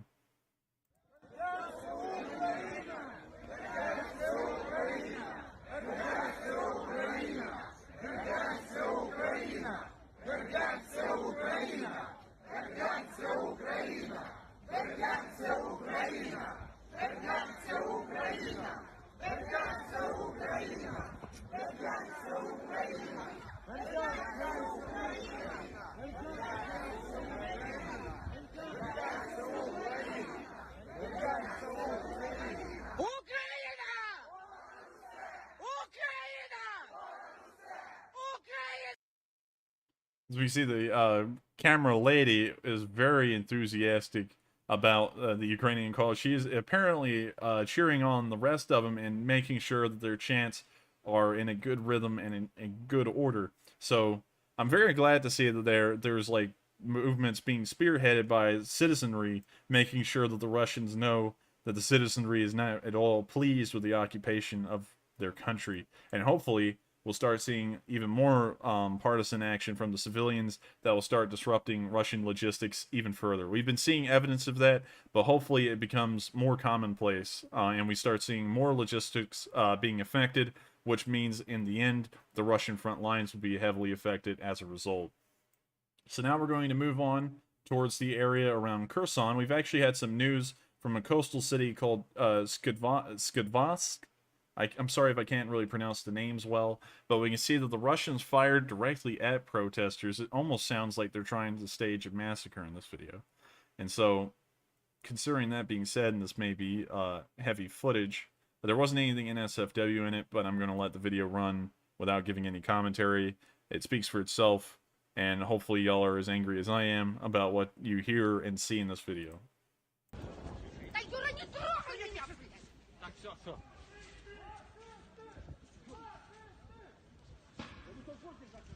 Где толпа? Тоша, да я...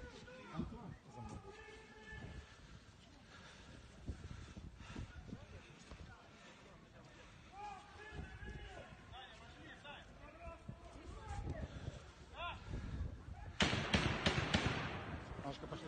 Выходим быстрее. Давай, двигайся. Давай. Анушка. Быстрее, за мной. Сюда.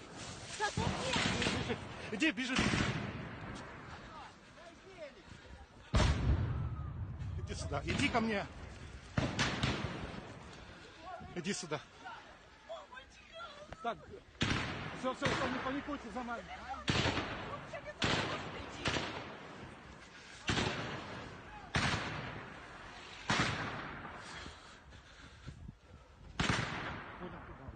Сегодня он уже вроде назад. В магазин можем уйти, Саш. А? Магазин с той стороны. Пошли. Анушка, иди сюда. Что такое? Поранили кого-то? Не знаю. Анушка, идем.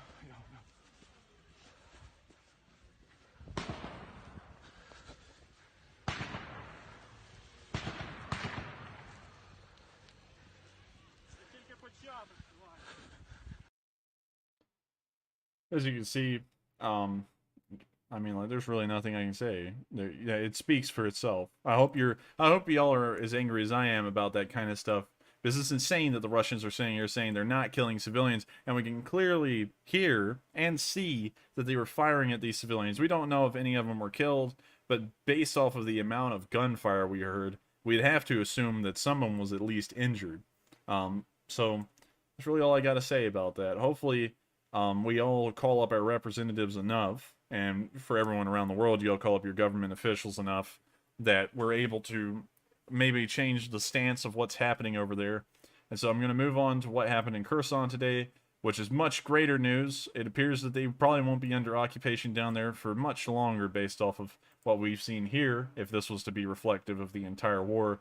And the Ukrainians have destroyed an entire Russian logistics base along with helicopters. I'm going to show you all this video. It's very interesting to see.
Вертолеты целые, что-то есть, да?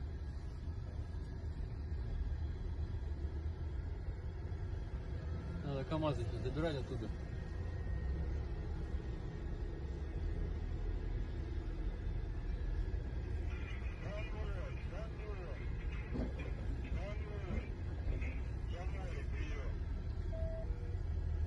БМ-ка наша стоит, если не ошибаюсь. Вот КамАЗ целый стоит. Вот этот КамАЗ эвакуирует. Дежурка? Да. Война, дежурка? Почему дежурный? Бортовик. Бортовик, да. Садись в бортовик, угоняй его туда. И потом, давай, я за тобой, короче, угоняю его. Ты автомат, оставь автомат. Бросай вниз, заберешь. Я за тобой еду.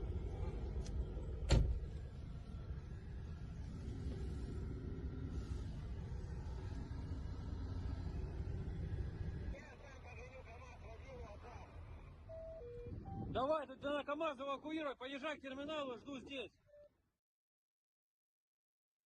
As you can see, the damage that they took at that airport, at least in supply alone, was huge. We saw multiple vehicles in this video. I'm not even going to try and attempt to count them. We know it was at least more than 10, and we don't know how much it was beyond that.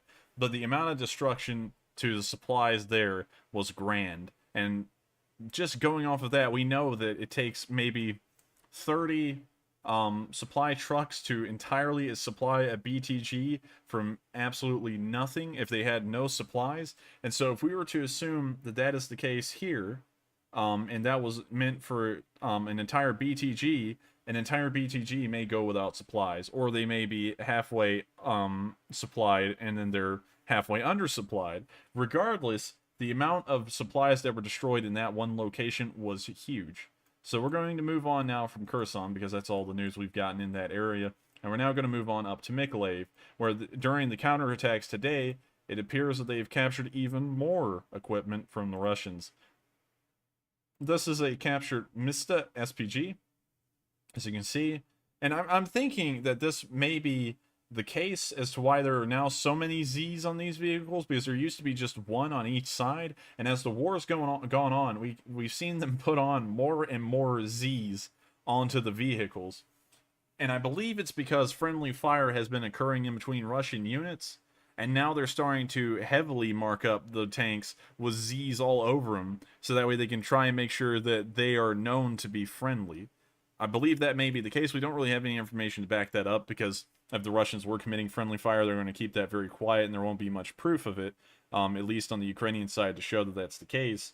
But nonetheless, that appears to be what's happening, because we just keep on seeing them put on more and more Zs every single week this war goes on.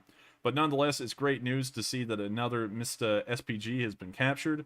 These things are highly prized by the Russians, and another one bites the dust. Maybe they're putting a whole bunch of Zs on this thing because they know that their tanks are useless and they're going to get knocked out, and the Ukrainians are going to put them into that kind of forever sleep that some people say that this war induces on most Russians.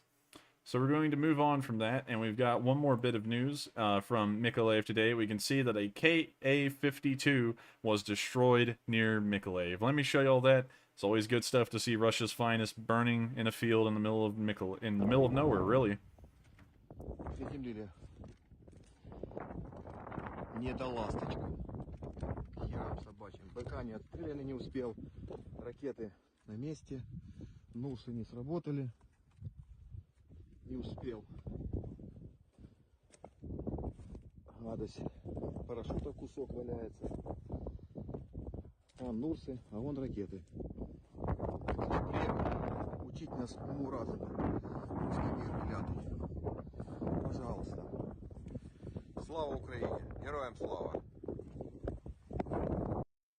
Always good stuff. It's always great to see that kind of thing. Helicopters and aircraft are always more expensive than ground vehicles by a huge margin. So if aircraft and helicopters are shot down, you can bet that it was worth a lot more than any ground losses that the Russians could have endured, at least by like a group of 10. Like I believe the cost equivalent of a Ka-52 is like, I couldn't even really tell you. We'll have to look into that later after the stream, because I don't want to be saying anything that may be wrong. So I'm going to check that out and maybe get a number as to how many T-90s a Ka-52 is worth in cost. So we're now going to move on from that, and we've gotten some interesting news in the areas around Odessa. This may be suggesting that the landing force we were talking about the other day may be preparing to land, because we've been seeing that there has been air attacks in the Odessa region, which may be an attempt to soften up ground forces for their incoming naval invasion if they're trying to launch one.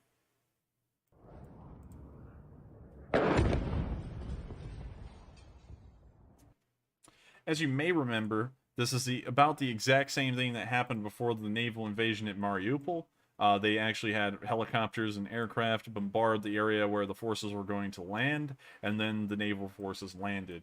While that may not be the case every single time a bombardment happens anywhere, because we did see air attacks occurring on Odessa several days ago, it may suggest that they're preparing for the naval invasion and they're softening up ground troops before they actually dedicate the landing force to a specific site. That's just my opinion. We don't really have a lot of information on that. And so that being said, we've covered all the news inside of Ukraine, and now we only have one last bit of news in Moscow left, and this is the sickest thing I've ever seen. It's the most twisted thing when you actually know the reality of what's going on in Ukraine. And it's a billboard that is showing a quote-unquote accurate depiction of Russian soldiers saving children in Ukraine from the Ukrainian government. Now, y'all have all been watching these streams for days on end, and you know at this point, the Russians haven't been saving children from squat. In fact, it looks like they target them out of everything. You know, hitting children's hospitals, hitting theaters that are clearly marked as a shelter for children. So nonetheless, I'm going to show you all this. It's just twisted that the Russian government keeps on trying to lie to their people in such a way. Just look at this.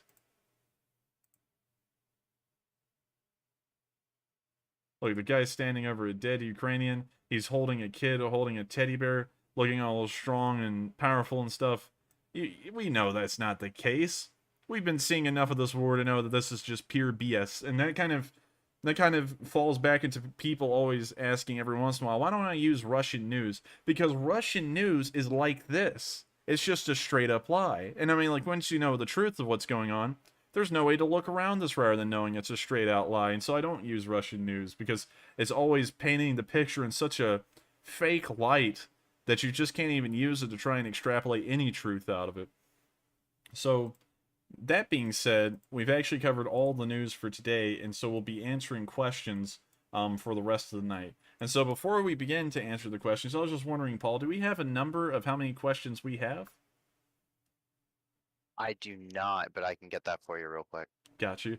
I'll just stand by for a second. And while he's doing that, I would also like to once again recap that just in case if you don't know what's what on the map, we have a legend up here in the top corner. It covers generally everything except for the areas in yellow. The areas in yellow are actually meant to represent what I believe the Russian battle plans may be in the future, because they seem to be the most sound, at least from my knowledge of how militaries kind of conduct offensives. So if you would like to take a look at this map, the link is in the description below. You can take a look at all the markers.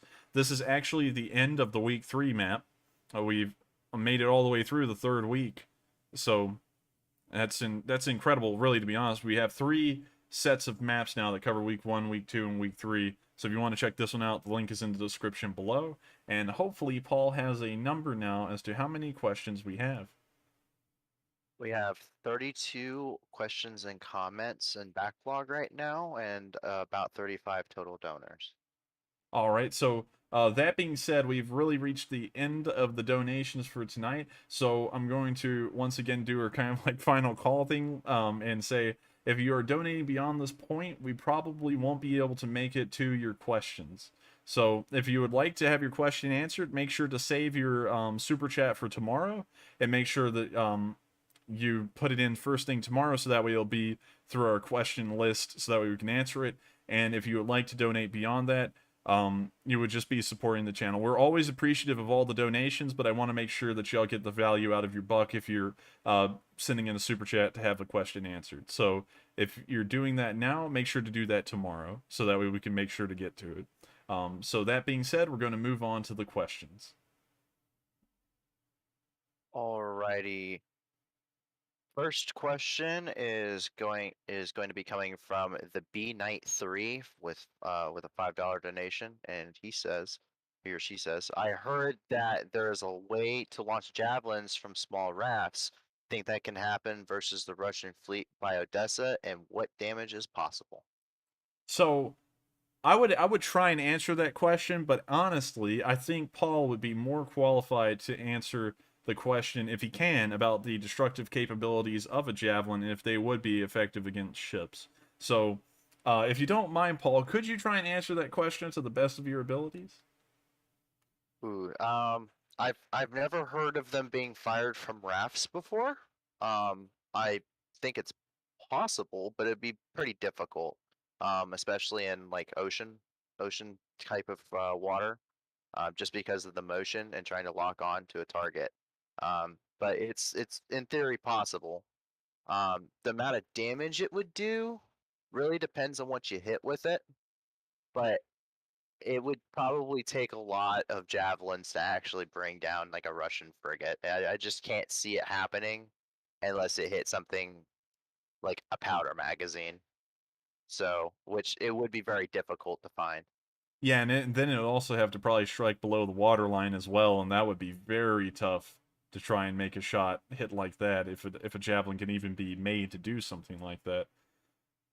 So Yes. so maybe the best thing to do in the situation of trying to destroy Russian naval forces is what the Ukrainians did days ago, which I still get a bit of a laugh out of, is that they actually killed the first ship in history with MLRS systems by just firing them at a aimed spot in the sea. They lured a ship through it, the Vasily Baikov, and they hit it to the point that they had to abandon the ship, and then 2 days later it sank. So I believe they probably have more success doing something like that again, but the Ukrainians are incredibly resourceful, so I'm sure that they'll find a way to combat the ships at sea with something, but I don't really think it would be javelins, because based off of what Paul's saying here, it seems like that would be very difficult, if not maybe too difficult to do.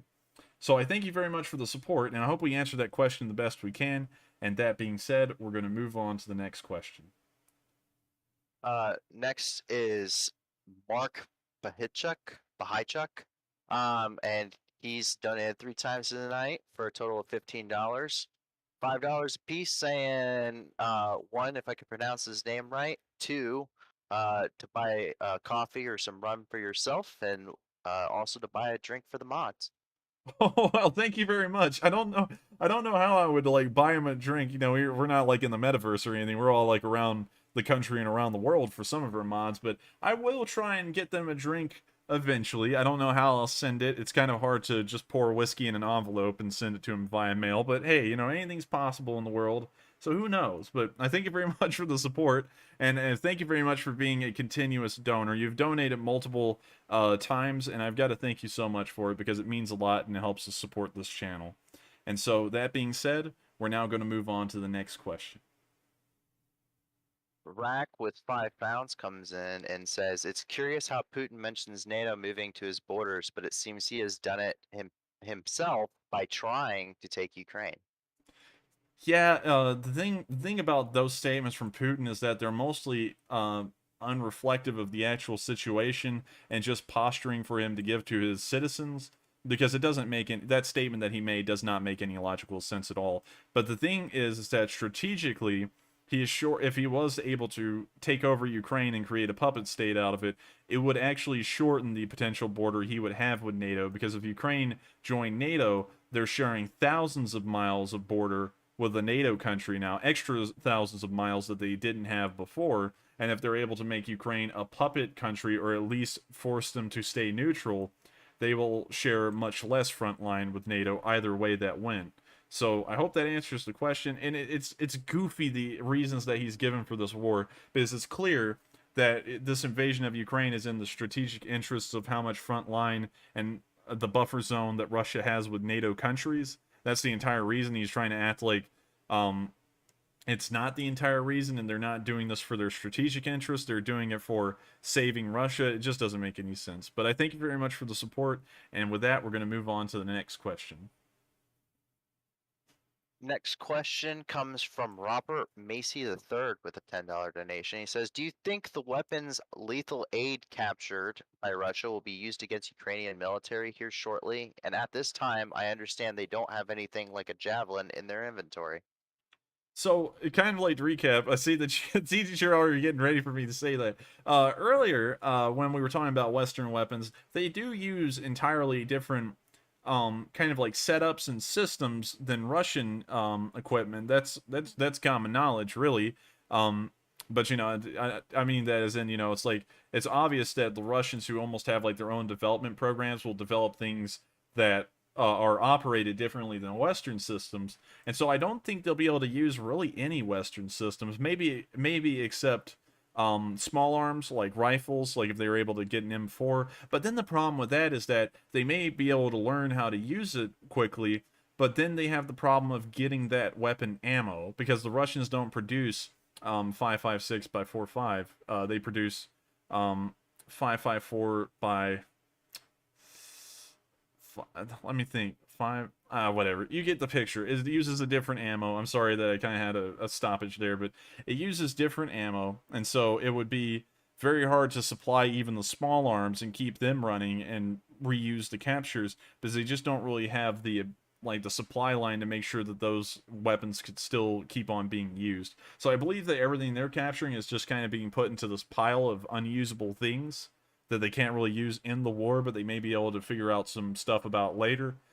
So I hope that answers your question. And that being said, we're going to move on to the next one. Next one comes from EthanTube98 with $5. Said, just wanted to pop in again and say hello. You guys are doing great work, and I really appreciate the information. Keep it up. Thank you very much for the support, man. You're a return donor as well, and I thank you so much for helping us support our channel almost daily. So thank you very much. And with that, we're going to move on to the next question. All right. Another one from Robert Macy III with $5. And he says, and do you think they can replicate the tech of the Javelin to make their own version? From what we were hearing from Paul, they probably could, and it's not out of the realm of possibility just as like a common thing, because in World War II, there was actually a couple of B-29s that landed in Russia due to them being damaged, and they had to divert to Russia. And the Russians, in turn, the aircraft and reversed engineered them and then made Tu-4s, which were a direct copy of the B-29. So it's not entirely out of the realm of possibility. People do that all the time. I believe that the Russians, the only way they got air-to-air missiles, like their first ones, they apparently were able to get their hands on or get a lot of information about AIM-9Bs, and then as a result, they just reverse engineered the AIM-9Bs, and I believe they created the R3s. So it's not impossible. Historically, it's happened multiple times. So we may see them try and create something like a Javelin in the future, but as to the effectiveness of whatever they create, we're not really sure. You know, it may be too expensive for them to try and produce in field, and considering that due to these sanctions, they're not able to get a lot of any kind of computer chips, it may just be out of the realm of possibility to really try and go down that field anymore, because they may not even have the ability to produce anything like that due to the sanctions they have in their country. So who knows? We'll just have to see. And that's mostly my opinion based off of what we know from now, so take that with a grain of salt. And so that being said, I thank you very much for the support, and we're going to move on to the next question. Next one is a comment from Liberty Dude for $25, and he says, glory to an unmuted Paul and all that fight for liberty. What has been done cannot be undone. Will this World War III continue till Putin is relieved of duty? You know, it's while I do say that I believe it is inevitable, that is still, of course, my opinion, and it may actually be the case that World War III will not happen, although I do believe that at this point it's resembling other instances in history so much that it seems like it will be inevitable. As Otto von Bismarck once said, though, the most important thing we've learned from history is that no one ever learns from history. And so I believe that it will probably happen. So we're going to go off of that assumption and just say that that opinion is correct for this conversation and say that World War III will eventually happen. I believe that the war would continue until either both sides destroy themselves in some kind of nuclear onslaught, or there's some kind of coup inside of Russia that overthrows Putin, and then they manage to get some kind of peace agreement with the nations they would be at war with in the future. That would really be the only two ways I could see this going. So that being said, I hope I answered the question. Unfortunately, there's a lot of gray area with that, because the further you go down that rabbit hole, the more and more it goes into hypotheticals, and I really try and give few of them, and I try and base everything in fact and not go far off the beaten path, so that way everything's mostly accurate. So that's entirely my opinion on that, and it may not be the true or the case when it unfolds. But that being said, I thank you very much for the support, and we're going to move on to the next question. So next couple actually come from 2x Turbo B18C1 DC2s, and 2 donations of $20 apiece, and he says the price of an action is far greater than the cost of a mistake. And he just repeats that twice. Well, interesting standpoint. I can kind of agree with it. So I thank you very much for the support. And with that, we're going to move on to the next question.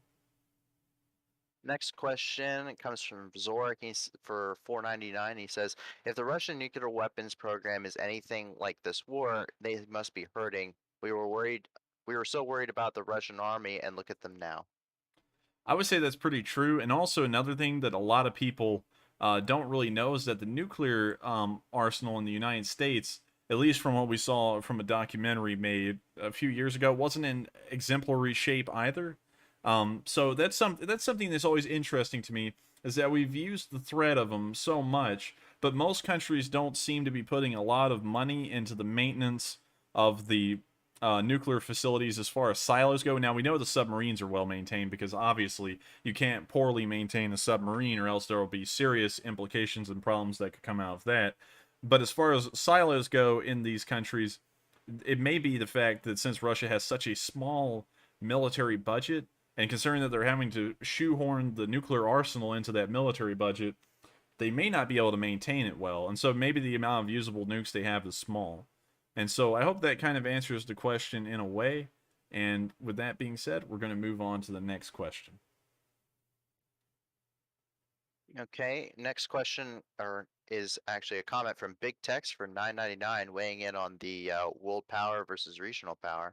And he says Russia's neither a superpower, it is neither a superpower nor a world power.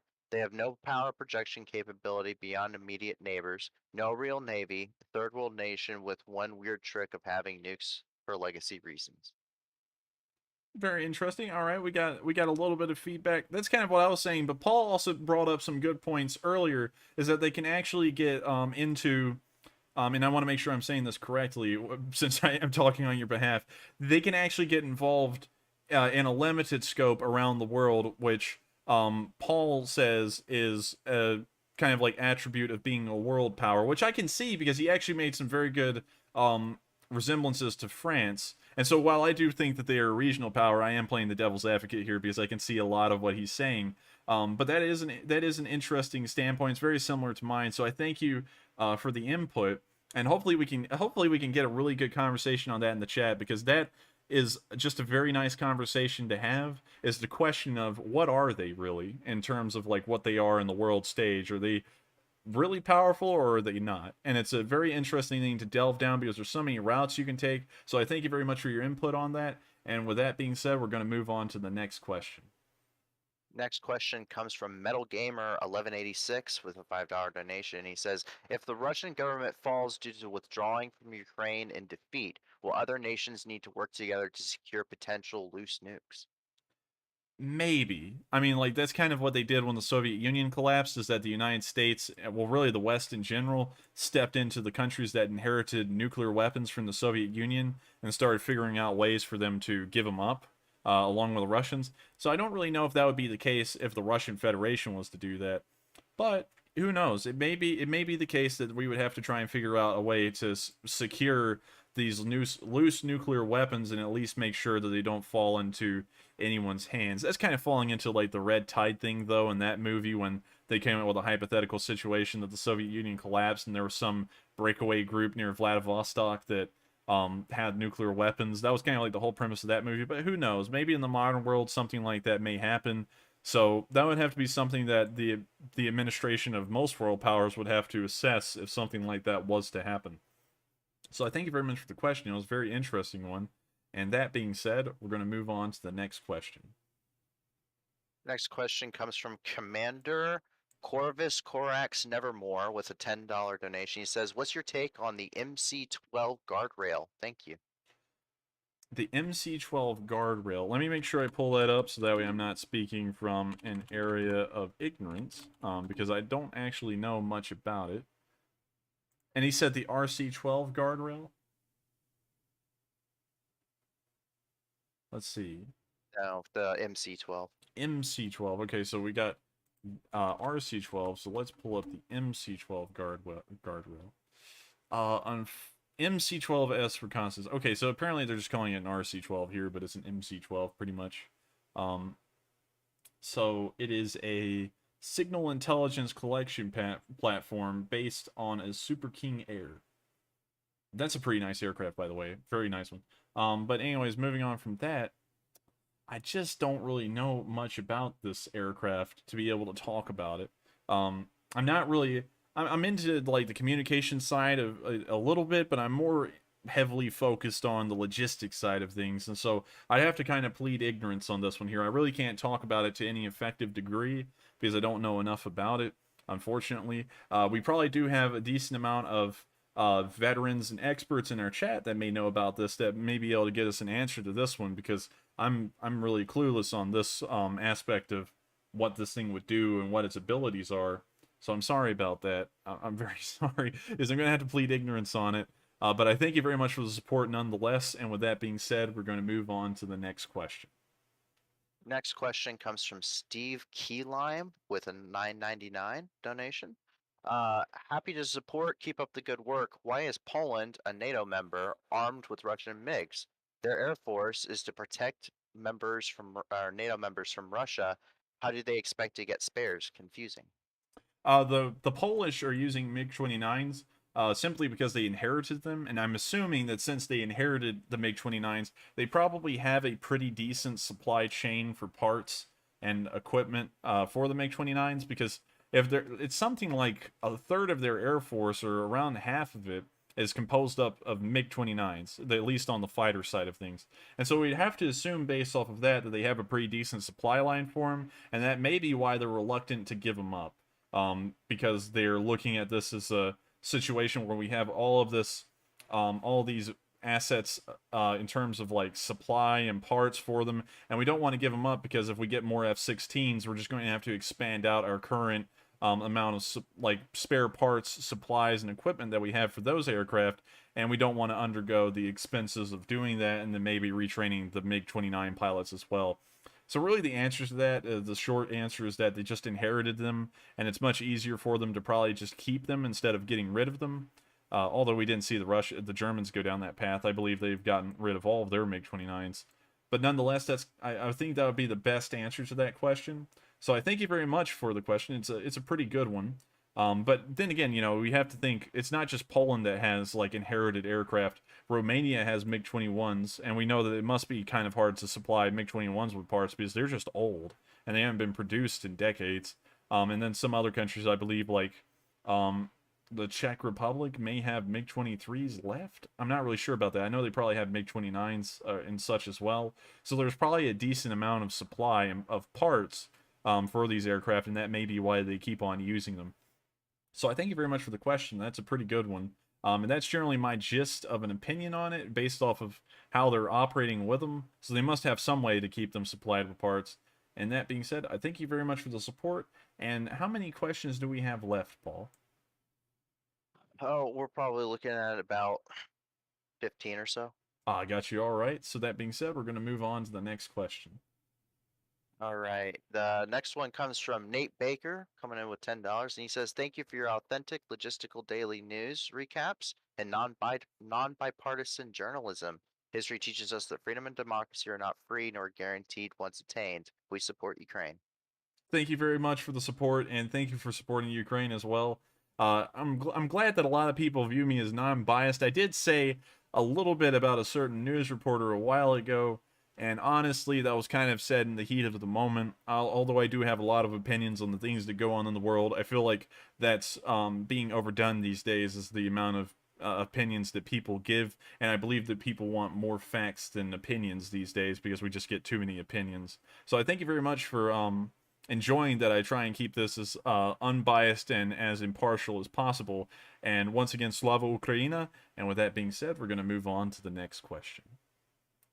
Next question is from Dave EP, and he said for $5, and he says, "Appreciate the thoughtful analysis, brother." Thank you very much for the support.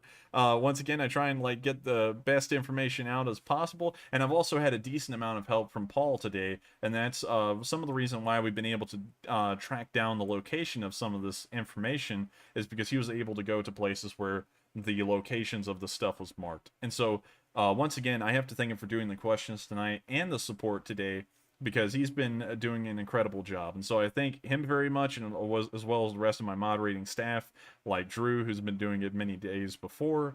And, you know, I just got to say, I'm very glad that everyone likes the content. And so thank you very much. And we're going to move on to the next question.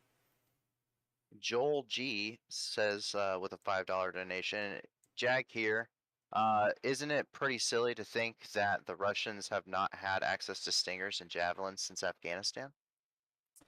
I mean, maybe. Like, I don't really know how long the Javelin's been around for. We know that the Stinger's been around, so we know that they may have gotten their hands on some Stingers, because, you know, all of those weren't always kept by the Mujahideen that were using them at the time. So, you know, yeah, I mean, like, they probably got their hands on Stingers, but I don't know if the Javelins existed at that point. Let me pull that up, though, and see. Javelin missile. We'll check that out and see when they were made. Maybe we can get some information on that. So earlier, apparently, what that Ukrainian soldier was carrying around was a Javelin, and it just didn't have the, like, little, I guess it's called the computer system or something like that attached, which is why I got confused and thought it was something else. So I'm sorry about that, everyone. So it's been in service since 1996, and the little war in Afghanistan that the Soviets were involved in ended in 1989. So it's about 7 years the war's senior. So I don't think that they got their hands on Javelins probably until now.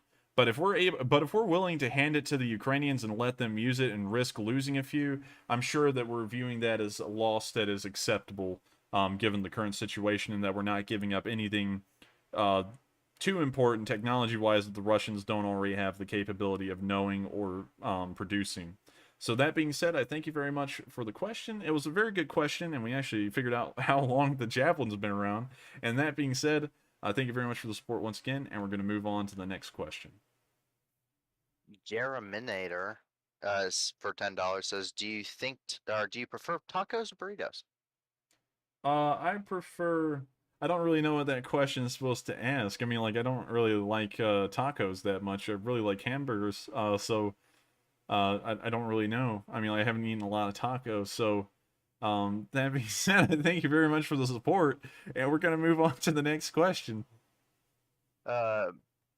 Miholov P asks in a super chat, have you seen trains with Bradleys and Abrams moving from Germany to Poland?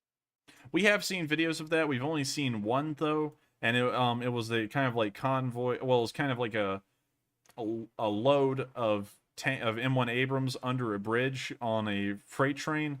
But we haven't seen anything beyond that. At least I haven't seen any video beyond that. But we do know that there are tanks being transported into Poland as of a week and a half ago. But we don't know the amount of them and if that's still ongoing. So I thank you very much for the support, and I hope I answered that question the best I could. And that being said, we're going to move on to the next question. And for $1.99 asks, how do I increase the amount of my super chat? You should just be able to type it in. Like, when you click the super chat thing, it has like a little like box, and it says how much would you like to donate, and then you can just type it in there. But hey, man, if you, I'm not trying to make you a donate. It helps us out a lot, but I would be doing this regardless, and I'm very appreciative of everyone who supports the channel, because it does help us operate and it helps the channel run. So I thank everyone who does support the channel. And so I hope that helps you out if you want to donate more. I hope that helps you out. And I thank you very much once again for the support you've given. Any dollar of support, I'm extremely grateful for. So thank you very much. And that being said, we're going to move on to the next question. The next one comes from Three-Eyed Raven for $10, and they say, I think you can't underestimate the giant mistake Putin made attacking in the Rasputitsa, especially armor forward, stuck on the roads, flank guard, and ambush pursuit weak. Will the Rasputitsa end this year? The Rasputitsa may not end. We heard that the 3-month forecast shows that it'll be almost nothing but rain. It won't be like constant rain. It's not like the story of Noah's Ark where it's just like raining for 40 days and nights. But the rain won't stop for a long enough amount of time in between the rainy periods that the Rasputitsa will end. So the Rasputitsa may very well exist well on into the middle of summer maybe, and then there will be maybe a month or two of a break from the Rasputitsa, and then the monsoon season of the fall will begin, and then that whole issue will start over again. It'll be back to Rasputitsa. So that's kind of like the situation of the weather right now and what we're looking at. And so Rasputitsa heavily hinders the armored operations of the Russians because of the tanks go off-road. We've seen a lot of times that when they've tried, they get bogged down and they have to be abandoned because there's no way to recover them. And we've actually seen other vehicles get lost trying to recover the vehicles that got stuck in the mud. And so, that being said, I think the Rasputitsa is going to be around for a while. So I thank you very much for the support, and it's a good question because we're still trying to figure out how to cover the weather, and that was a great way to cover it. And so we're going to move on to the next question. The next question comes from Blown Apart 100 with $5, and he says, "Why can't we give the Reaper drones?" I'm not really sure. Maybe there's some kind of classified technology that we're using inside of them that we don't really want the Russians to maybe have the ability to get, because there's the chance that they could actually hack the drone and take it over, kind of like Iran did with one of our drones. It was like a stealth drone or something, but they hacked the thing and they just flew it to Iran and landed it. And so they may be able to do that to the drone, or they may shoot it down.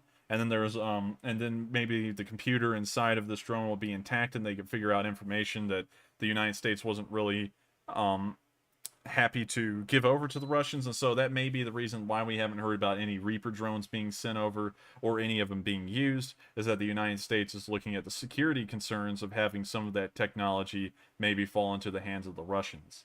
But that's just my opinion. It may be due to multiple different reasons. But that being said, I thank you very much for the support, and I hope I answered the question a good way. And so we're going to move on to the next question.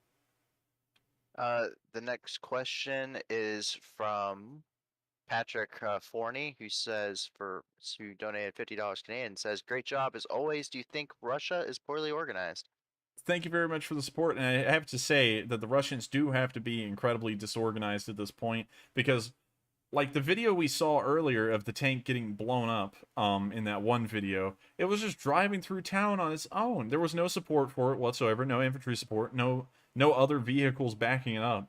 Usually, from what I understand, and this should just be common, and I'm going to check with Paul since he's actually been in the military, it isn't common for tanks or individuals to just travel off on their own somewhere, because there's no way to really check on them. If something has to happen to them, they just get destroyed, and that's the end of it. And is that kind of true in your experience, or not so much? Very much so. I mean, making it kind of makes you stand out. Like, you don't want to stand out because that makes you a target. And the thing that I've noticed is that there's a lot of Russian tanks that don't have any infantry with them, and so they just keep getting picked off over and over again.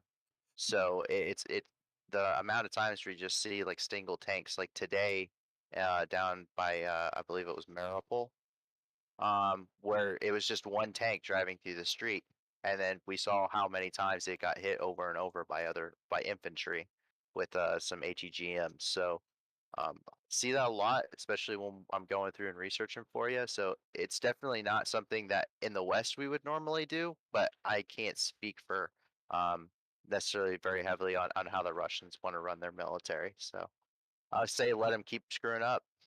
Yeah, that's true.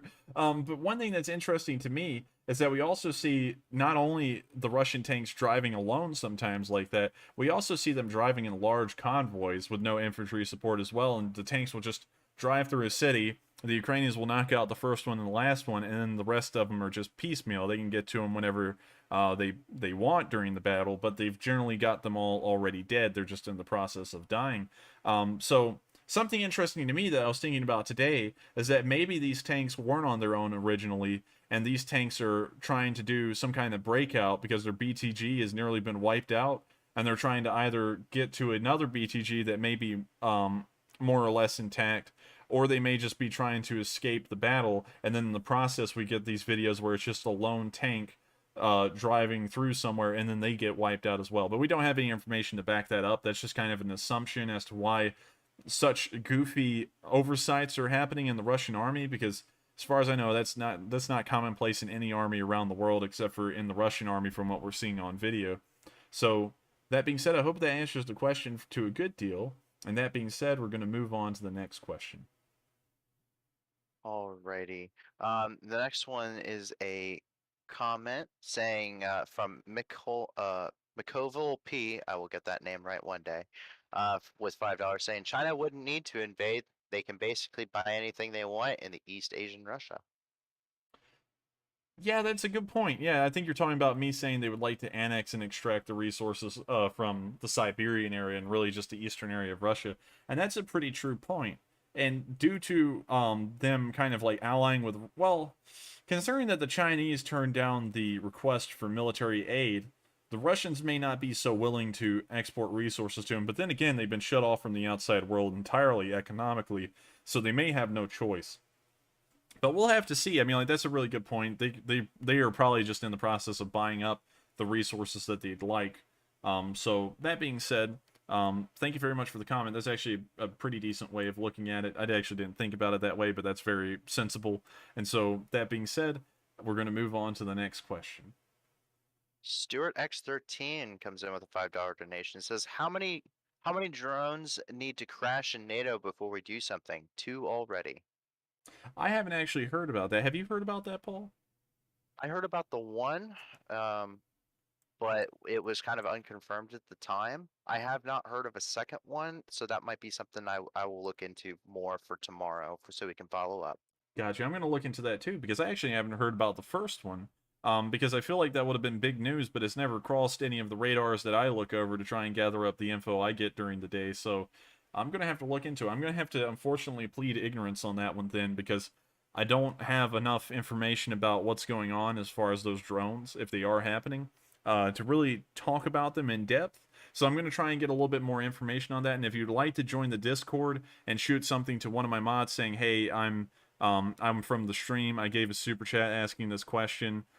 Could you make sure to try and get an answer back to me? We're going to work on getting you an answer because I haven't actually heard about that, and I need to make sure I'm up to date on that to make sure that there's no oversights in the information we're reporting.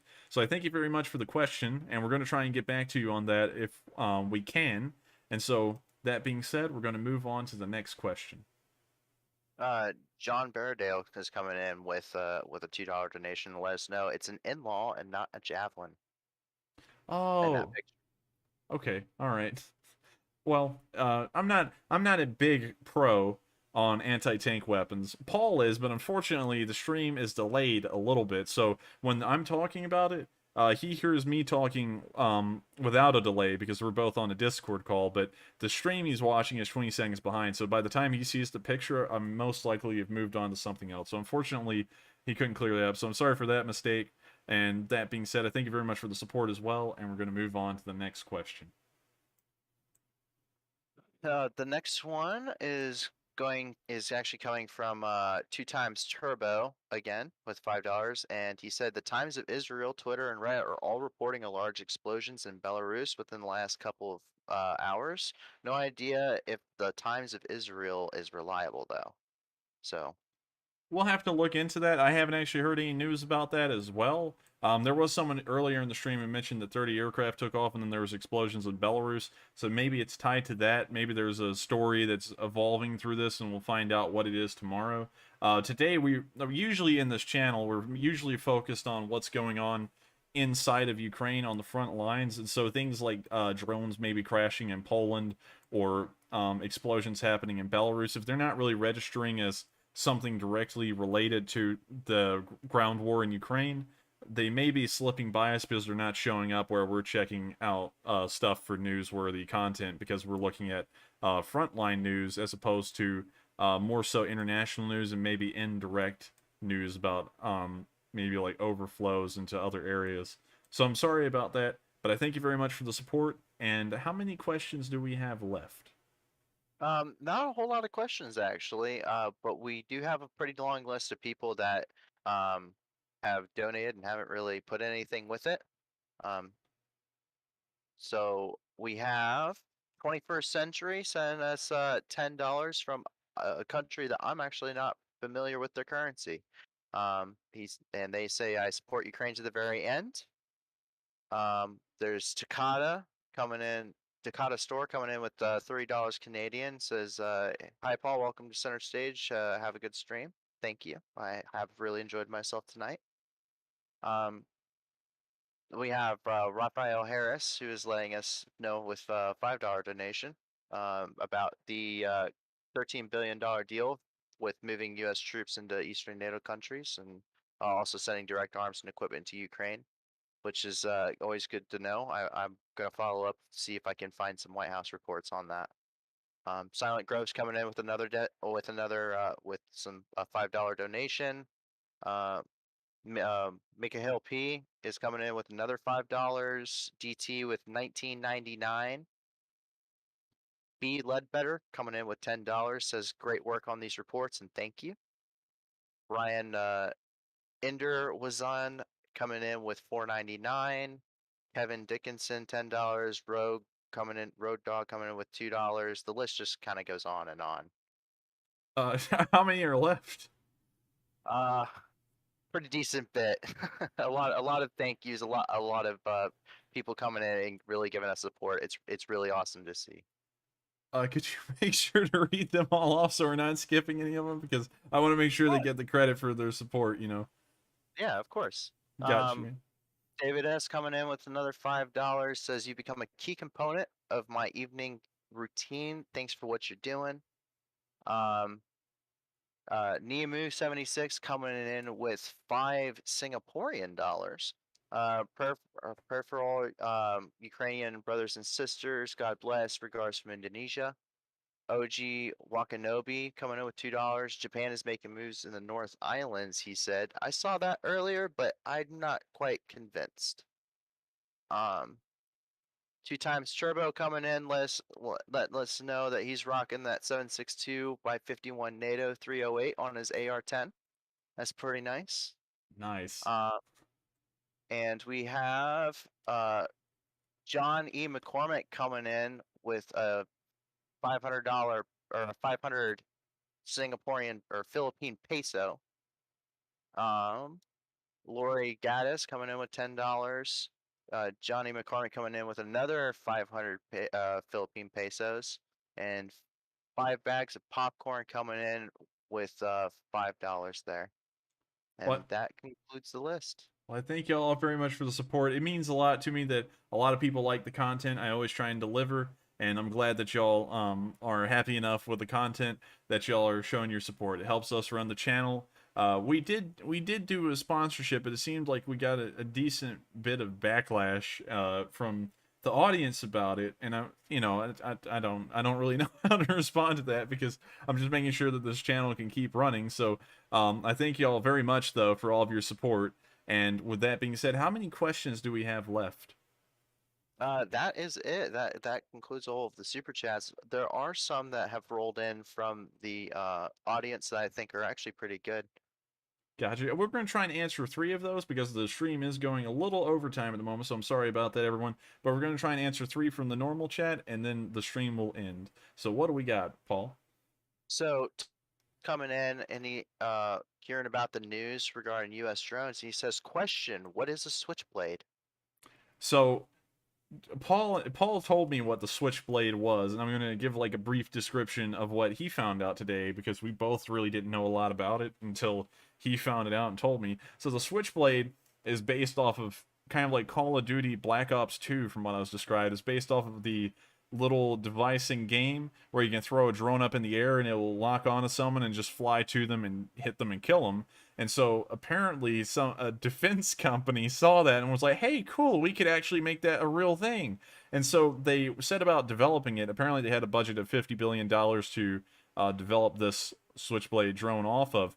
And what they came up with is a drone that is pretty much a kamikaze drone. So you fly it to the location that you want it to blow up, and then you just fly it straight into what you want to hit, and then it explodes right on, your target. So I was like, that was really cool. I actually didn't know about that, and so that's what a switchblade is. And I thought that was pretty cool, really. So thank you very much for the question. It was a really good question because not a lot of people, including myself, knew what a switchblade was until today. And so thank you very much for the question. And so with that, we're going to move on to the next one. Patriots NFL is asking, can you please explain why we can't enact a no-fly zone we would need to destroy Russian air defenses, shoot down Russian planes, and it would create conflict. I believe the reason why we're not willing to create a no-fly zone is because of those things exactly, because the United States was enforcing this no-fly zone, or if any NATO was enforcing, if any NATO country or any country was enforcing this no-fly zone, it would practically be a declaration of war against Russia, as you'd be attacking their military directly and shooting it down and destroying ground targets and such things like that. And so that would pretty much lead to war, and that's why a lot of politicians are kind of reluctant about doing anything harsh or severe like that, because while it's a thing I think will eventually become necessary in the future, because I don't really see where this is going to de-escalate, no one really wants to dedicate to just doing that outright, because it's a very hard call to make. And you do have to consider that while a lot of people don't think well of a lot of politicians, they do have the balance of hundreds of millions of lives in their hands, and they are trying to weigh whether the loss of some of those lives would be worth it or not in their decisions. And so it's kind of due to the fact of what it would entail to create a no-fly zone and doing such a thing, why it hasn't been implemented yet. So I hope I answered the question pretty well. And so with that, we're going to move on to the last question. Ayman Kama says, how to volunteer with the Ukrainian army and defend the free world. So how you volunteer for the Ukrainian army is that whatever country you're in, you contact the embassy of Ukraine and you tell them, I am so and so, I want to volunteer for the Ukrainian army. They'll give you a load of information about what you need to do to prepare. Then they will pay for your airplane ticket if you need to fly over there. Once you get there, you go to the Ukrainian border and you begin the entry process. I don't know if they give out body armor or anything like that, but we do know that they at least give you a weapon with ammo. So if you're going over there, make sure that you might want to look into maybe some body armor and maybe an optic. But rather than that, Ukraine should be paying and providing for everything if you want to do that. I believe they also require a minimum level of military experience, but I'm not entirely sure on that, because it does seem like some people have gotten over there and they have volunteered with no military experience. And so, with that being said, I hope I answered that question, and it's time for this stream to end. I thank y'all all so much for watching. If you're new to this channel and you've watched it to the end, make sure to subscribe so that way you can get this news content every day. We run a stream at 10 p.m. Eastern Time every single day of the week, every week, and the plan is to keep doing this until the war is over. And so I thank y'all all so much for the support. I thank y'all for supporting Ukraine as well. And I also thank y'all once again, because I've got to mention this every day. I'm still blown away that we raised $29,000 for the American Red Cross. And I'm so thankful to all of my supporters that they did that, because it means a lot to them and it means a lot to me. And no, it lets me know that what I'm actually doing here has an impact in some way, rather than me just bopping my gums together and making noises throughout the night. So I thank you very much. And once again, I'll see y'all tomorrow at 10 p.m. Eastern Time. Thank you all once again. I hope y'all have a great night.